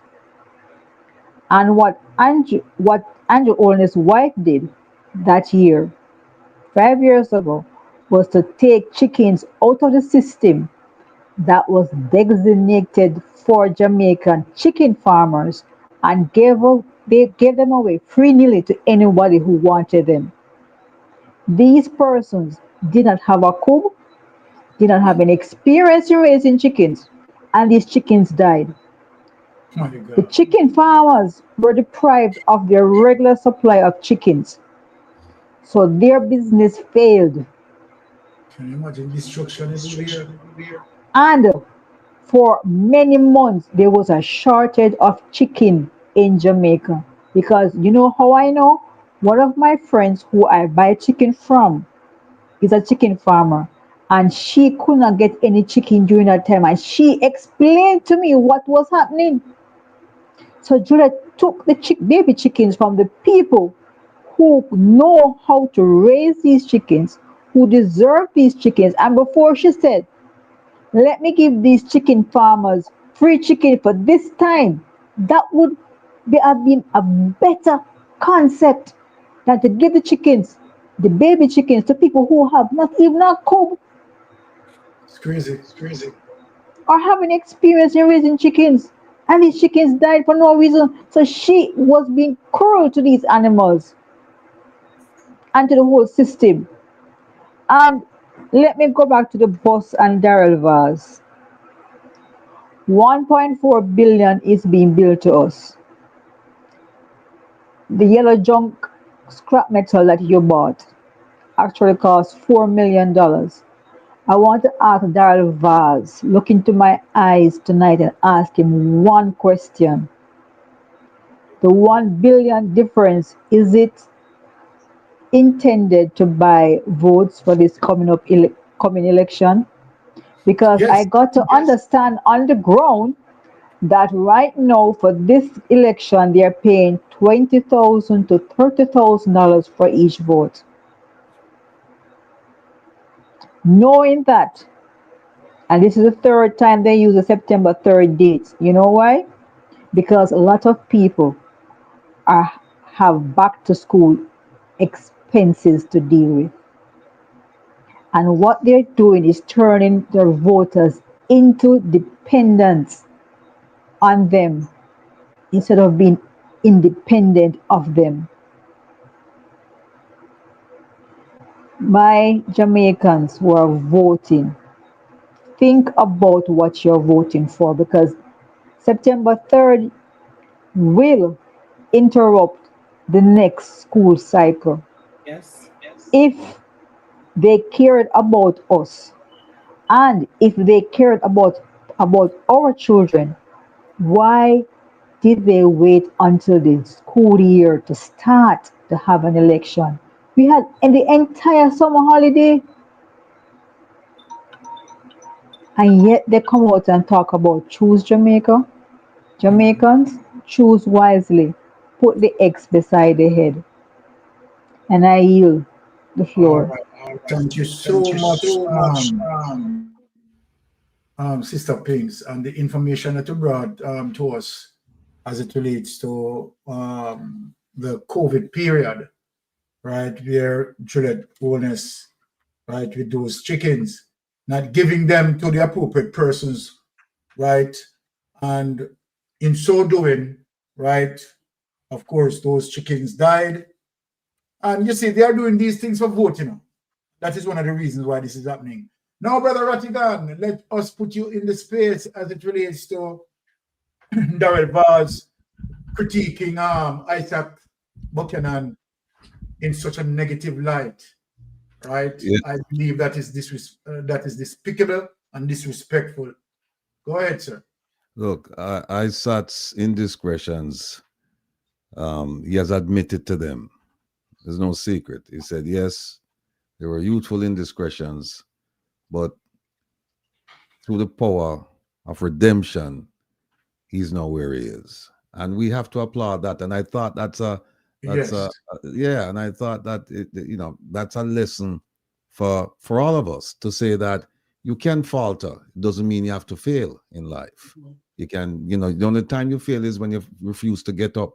But you can falter and get up and make something out of your life, and that's an object lesson that I thought should be something that is widespread. You teach that to children. You don't have to say, you do what ISAT did, but you do something similar and you fail in life, or you get a result in life that you didn't expect. And, it doesn't mean that it's the end of your life. You have, the world is your oyster. You still have your life ahead of you. So get up and do something about it. So ISAT did that, and ISAT paid his debt to society and has redeemed himself and is now a role model. Now let's look at Mr. Vaz. Mr. Vaz was arrested for corruption. It is true that he was not convicted, but he has a record. He was arrested for corruption. That alone in and of itself is reason for his visa to be revoked at any time. At any time, they can revoke it. They can say, hey, you know what, you were charged for corruption and we don't want somebody who's charged for, especially a public official charged for corruption. We don't want in our country. They could do that. So you mentioned something about Mr. Vaz. You said Mr. Vaz have low IQ. That's what you said, Lord Byron. Yes. You said one have low IQ. Here's what Mr. Vaz said about Mr. Vaz. And I'm paraphrasing. In an interview where he was discussing how people were calculating the number of buses into 1.4 billion, he said that they were dunce. He said that they were dark, and he said that they were stupid. I resent that statement. And I made it clear in my program. There's no place for that from a public official. If you want to talk about people, making mistakes or about something that you said or whatever, it's fine. But you don't have to use that kind of language. And I said on my program that I'm dark in complexion, but I'm certainly not dumb and I'm not stupid. So I couldn't meme a talk. No, he also said he doesn't have any degree. He said he doesn't have any degree, but he said, I have common sense. And here is the key. He said, and very few people in Jamaica have common sense. So if you don't have a degree and you don't have common sense, then you're dumb, dark, and stupid. How many people in Jamaica have degrees? Not a whole lot of people in terms of the total population have a university degree. And he said, all of you who don't have a degree, right, are very few out of who have common sense. And I'm one of them. Now let's put this common sense to the test. And we won't mention anything about corruption, we leave that to people to decide. But let's look at this common sense. 1.4 billion. And we go buy. We trust him with the money. First of all, we need to see the paperwork, Mr. Vaz, because you say you have the paperwork and you're willing to share the paperwork and that you're willing to come on anybody's program, and I've invited you on several occasions and you're yet to accept any of my invitations. But be that as it may, you take the money and you go buy school buses that are, by any stretch of the imagination, rejects. They're rejects. But here's his explanation now. You know what he said? He said, we got these buses. We got these buses because the U.S. government allocated $5 billion to the school districts so they could just refresh their fleet. And so we got these buses. Now, if you listen to that, it sounds like, okay, then the U.S. government are buying new buses, and so they have these buses and they just got rid of these buses. Not true. Not quite true. It is true that the U.S. government allocated $5 billion to buy buses. But you know what kind of buses them allocated the $5 million to buy? Low emissions diesel powered buses and electric buses. Why? And I know me say so, and the Environmental Protection Agency says so, an agency within the U.S. government. Them say, our children, these vehicles pose a health risk to our children because of the emissions permeating the cabin. And it's affecting, some of them are get asthma, upper respiratory issues. And as a result of that, we need to get rid of these buses. So they're getting rid of the buses simply because the buses pose a health risk. Now, one of the questions I have to Mr. Vaz is this. You have common sense in us, sir. But very few people in Jamaica have common sense. I could test your common sense. The American government are get rid of the buses because they're health risk. They're not good for them picnic. But your common sense tells you that we're not good for American picnic, good for Jamaican picnic. I don't understand that reasoning. The buses were decommissioned. The buses were, they go back to 2010, 2011, 2012. They're old, decommissioned buses. And Mr. Vaz, I challenge you. They're all and by the way, that money that you are talking about, it averages out to about $80,000 per bus. And we know that you buy some of them buses there for $5,000, maybe $3,000. Can we see them? We see the buses. We have the auction site, you know, and we see the buses. And then the other thing too, how could your common sense lead you to make such a deal that you are going to buy 110 buses and you don't have the common sense to say to the dealer, listen, you can't sell them buses at them sit down on your lot, and every year that go by is a less chance that you're going to sell them. So here's what happened. I will take these buses from you, but you going to have to go change the doors. You're going to have to use two words. One of them is refurbish. We don't know what could I drive him for go buy buses that him have to go refurbish. And the other one, when say the one that they move the doors, them forget the other R. They move the doors. Reconfiguration. Yeah, reconfiguration. Yeah. So they move the doors on the other side. And the buses are coming. Oh, then him say, listen, when them get stick up, when them stick him up and say, but the buses them not cost that much. Him say, well, you have to pay for overland transport, you have to pay for freight, sea freight, then you have to pay for concession. So the government are charged the government for bringing the buses. So it make no sense to me because that I never worked with the drill. But I said, oh, so him bring that in, and then him talk about maintenance. No. You understand the bus, them were broken. You see the tire one, the one of the tire bar like me top here. And when me look upon a mechanic come on the program last week and say, you don't know what happened? If them didn't inspect the buses like Mr. Vaz said overseas, they would have realized that no, these buses can't go Jamaica with them tires, yeah. That's the first thing. Then a driver last week also said that himself, based on his examination of how the tire bust up, himself, what that means is not the tire is the problem, you know. Is the front end of the problem. This past Sunday, I had brunch with an administrator in a Feme county. They have 1,300 school buses.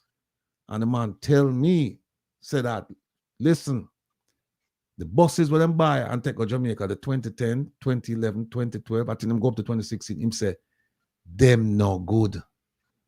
Them no good. Him say them not good. So, Mr. Vaz, I say, well, right now, boy, him have common sense. Mystic say him have low IQ. And me there, I try to figure out which side I forgot upon. Well, based upon the facts, I have to side with Mystic. The man have low IQ. Him not no common sense. Him have no common sense. People don't make them fool and then look on the timing now. Here they look a fool argument when come with. And Jamaican people no can't make them do them thing at all, you know.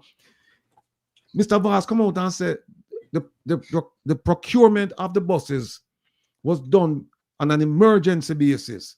That's what them have to do. And them said the second phase now them have more time that them going to have to go spend to do all of that, you know, for buy other buses, right? But this first phase, 110, is an emergency purchase because Picnic go to school in September. Guess what happened? The Prime Minister came out and said, we have been working on this rural school bus program for 9 years. 9 years, him said. So if him work on it for 9 years, how come it's an emergency now? How come, Mr. Vaz, it's an emergency now? Not only that, the Prime Minister said, the Prime Minister said the children will ride the buses for free. Mr. Vaz come out and say, free my foot. $100 a day I want from them. $100 I'm have to pay. Then him come out, me say him come out. I didn't hear, but somebody told me that he came out on Sunday night and said he will give them 2 months free. Yes. 2 months free. He did. People, Jamaican people, if you know, the choice is clear, man. The choice is clear. I mean, how much more of this we have to go beating down? We have to go, for those of you who haven't got the message yet, because most of you, maybe all of you on this platform get the message already. But there are people out there who still not get the message. Some of them, them just lost. We just have to leave them. There's no hope for some of the people, and because them must suffer as a result of this, and them still a support. They must suffer and they must support, and still live in a hope. And when them say if you live in a hope, you're dead way, in a Constant Spring, something like that. So it's like it is when you look on how they might treat the Jamaican people, and say, but people, this is cause for, this is more than cause for concern. Them take your taxpayers' money, them go buy buses where now go really work in Jamaica. Already we have problems with the buses. Them buy the buses and say them out test the buses, and we see them out test the buses on the campaign trail. And yesterday we have Desmond McKenzie who come out and say we will not use state funds for campaigning purposes. And when we look, we say the supporters them on the bus and them green and them flag and all of them things. People no wake up, man. If me stick me done. All right. Now, let us go in a little controversy that is happening here. We have Tufton came out and, you understand, use AI, right, and put himself in a defamation battle.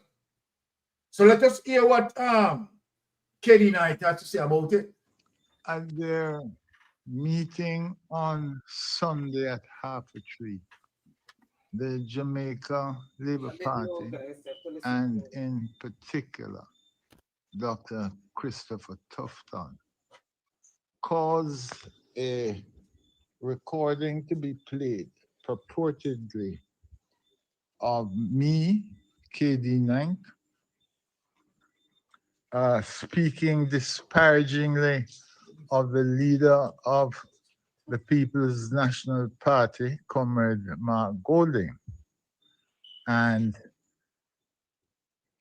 I want to make it abundantly clear that it is a manipulated recording, that it is a lie, and that I have never, ever, neither publicly nor privately, made any comment that Mark Golding is unsuitable to be the Prime Minister of Jamaica. I have never said that, and would never and could never, because that is not my belief. My fervent belief is that he will make an excellent Prime Minister, one who is honest, one who is reliable, one who, when he makes a declaration to any public body as to his assets and liabilities, will be accurate.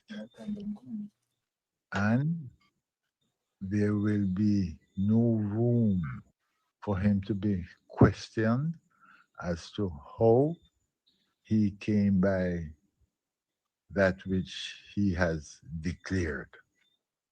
I know that he could never be suspected of illicit enrichment. I know that he understands the problems that face the society, which need governmental intervention to fix. He has spearheaded a manifesto which deals with those issues.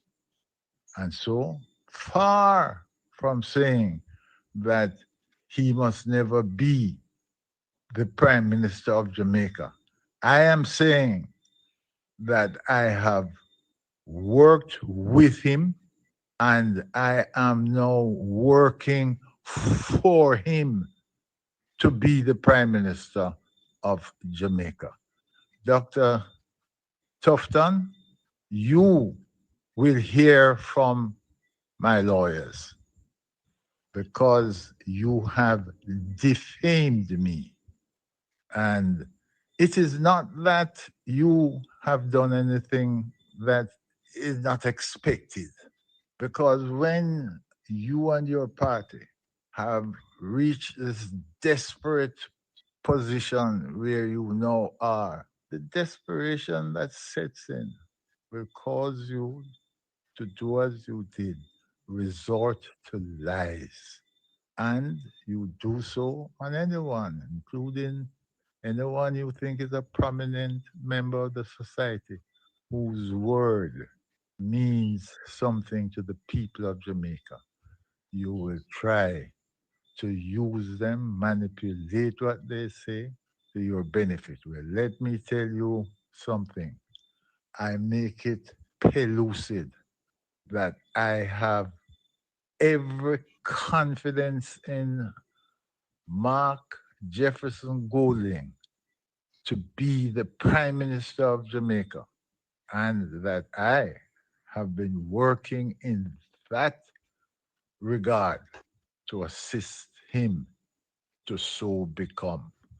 You will hear from my lawyers, Dr. Tufton, because I've instructed them to leave no stone unturned to ensure that the lie that you were a party to publicizing on Sunday, that lie will be made clear to the people of Jamaica. Mark Jefferson Golding will be,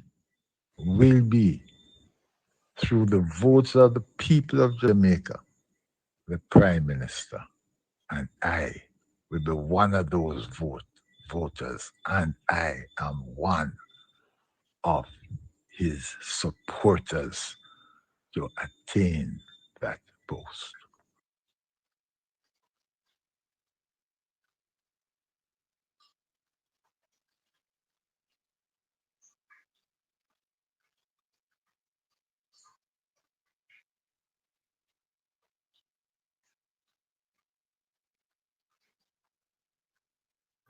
Okay.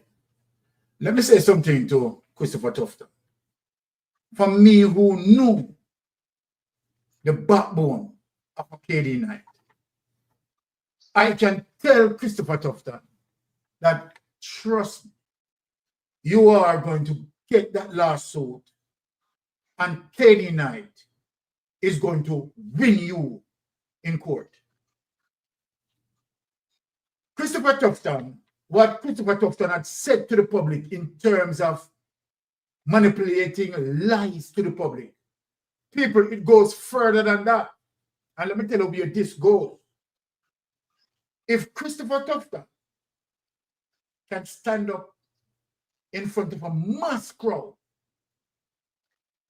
and partially speaking to millions of people and coin a lie like this, let us shift a bit.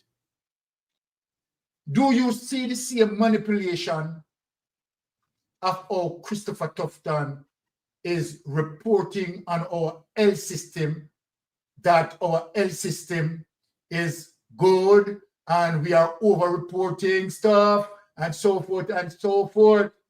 Christopher Tufton used to the lie as what he told on the mass parade. Christopher Tufton is known for this. If you listen to tape good in terms of KD Knight's response to him, KD Knight is saying that the lie he told is expected. So what KD Knight is saying, the whole world know that you are a whole liar and know that you're a manipulator. But when you come to me, KD Knight, to defame me like that, I, KD Knight, is going to punish you. And trust me, he is going to be punished.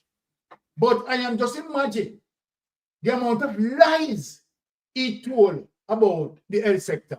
Melting pot, take it away. Yeah, well, we know the entire Jamaica Labour Party, them a pathological liar, you know. It run through them, them DNA. Yeah, them strive and telling lie. Yeah, and I want KD Knight liar fling the entire law book on him and get a department store a suit and flood him with it. Him forget a lawsuit where him can't manage. You understand? Because why would you choose an occasion like that when you are speaking to so many people, when that broadcast is being televised by social media to the entire world, and you are on that platform telling such a callous lie? Wicked.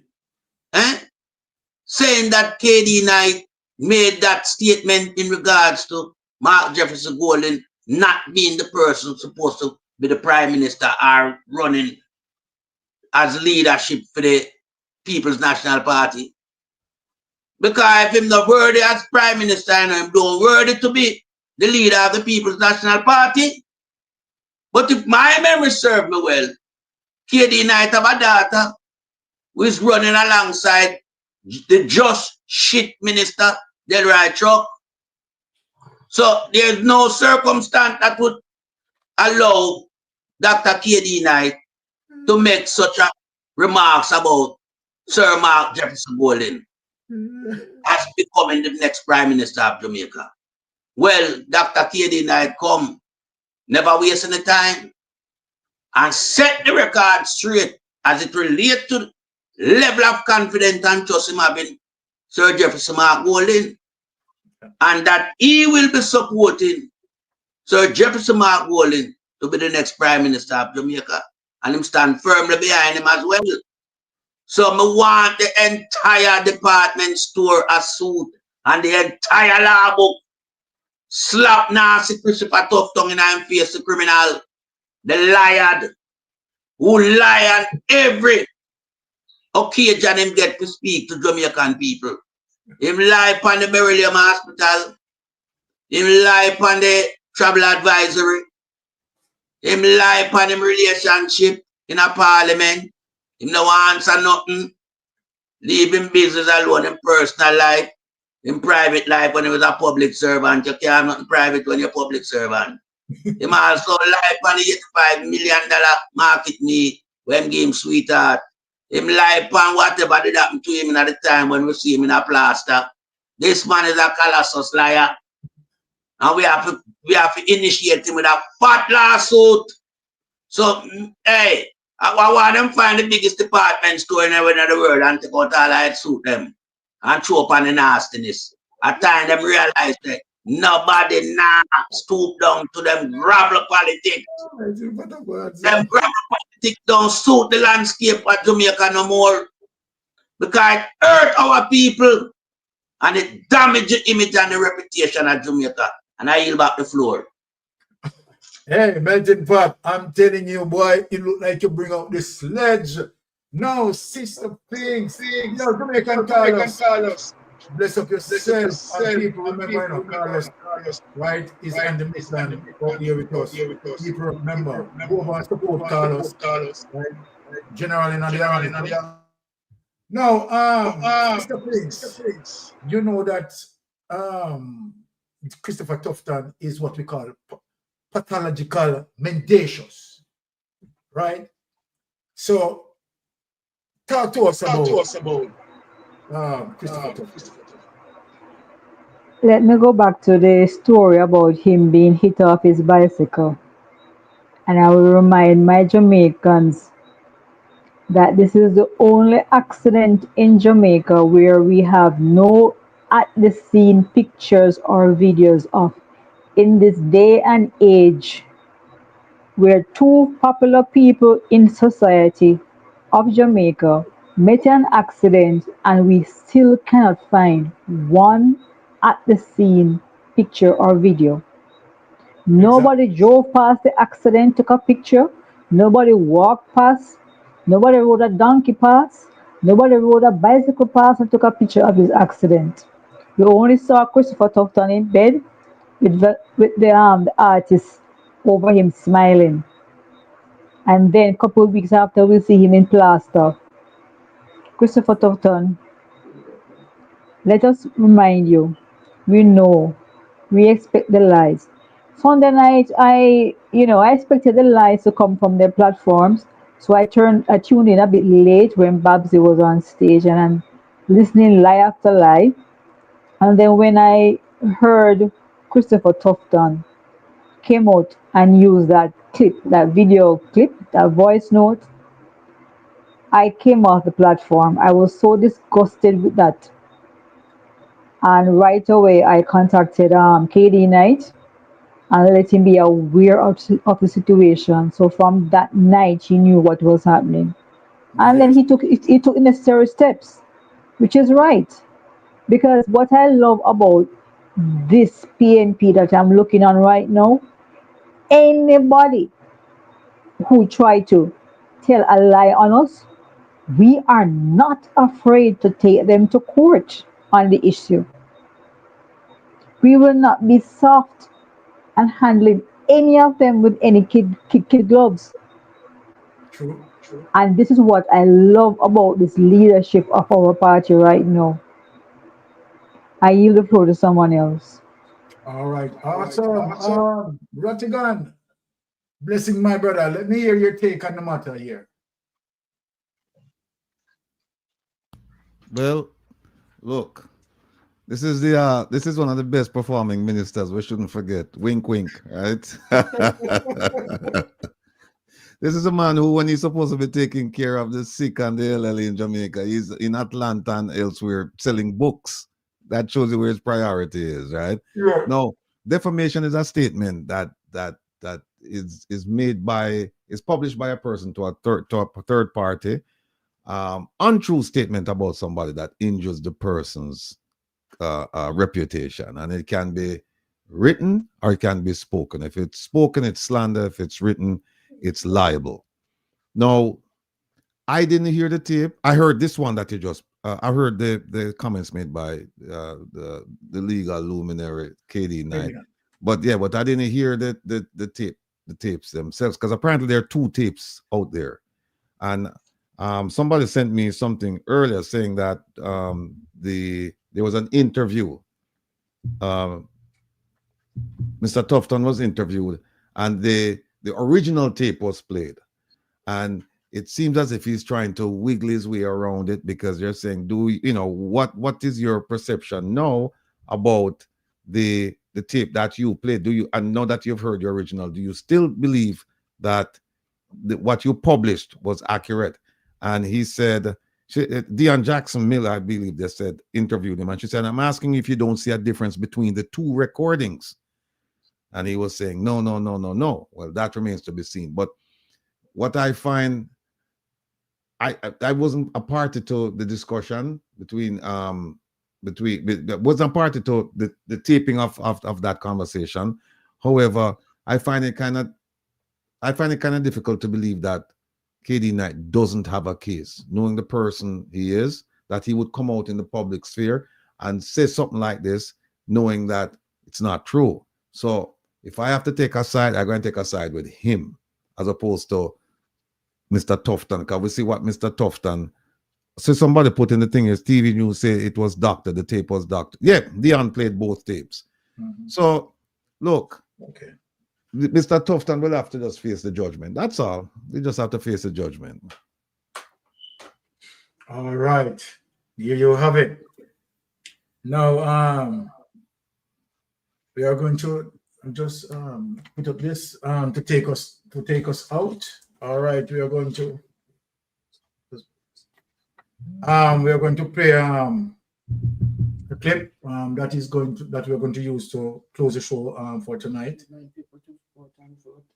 Right, and we are saying to Jamaican people, right, please make sure you go out and vote.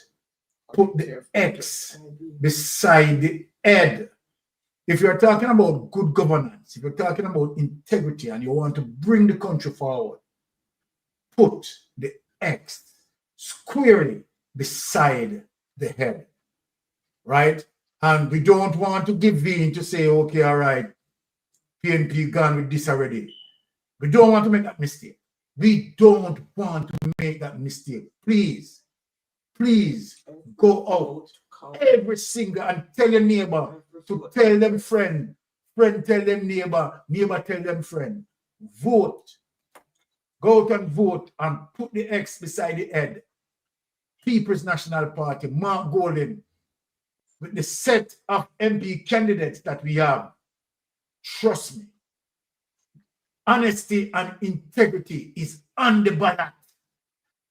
We say no to corruption, and let us close out with the final clip, the trumpet.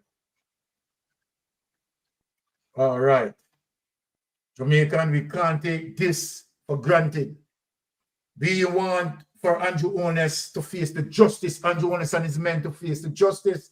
And so we are asking for all Jamaicans to vote, put the X beside the head, because we want to have justice.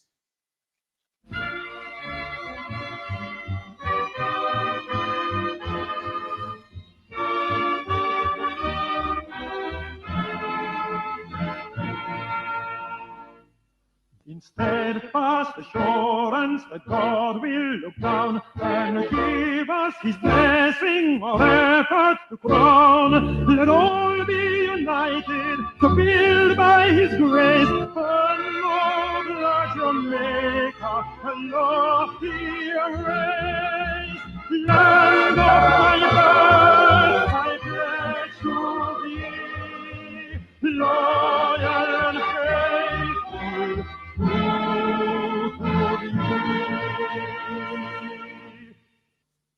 All right, my Jamaican folks, we want to say thanks for listening to us. Thanks for the panel, and I will ask Wifey to close us out. Okay, guys, as usual, thank you so much for tuning in. Really appreciate each and every one, and have a blessed and wonderful rest of the week. And we'll see you again. Well, you'll see Baron Thursday morning and also Thursday evening on the Titans. And remember to tune in to Mr. Rattigan tomorrow night. He will be on. So make sure at 7 New York time. Yeah. Okay. All right. So guys, have a blessed and wonderful night. Thank you again. Walk good, stay safe, and safe travel on the gravel. All right. Blessings. I don't know why you come to me with that foolishness, you know. You elect a prime minister, and is a prime minister run the country. It is time we learn to hold our leaders accountable for their actions and stop making excuses for them. Stop making excuses. Otherwise, go elect the people who really run in the country. And I don't want the right side of that stupid argument. Hold the people you elect accountable and stop making excuses for them.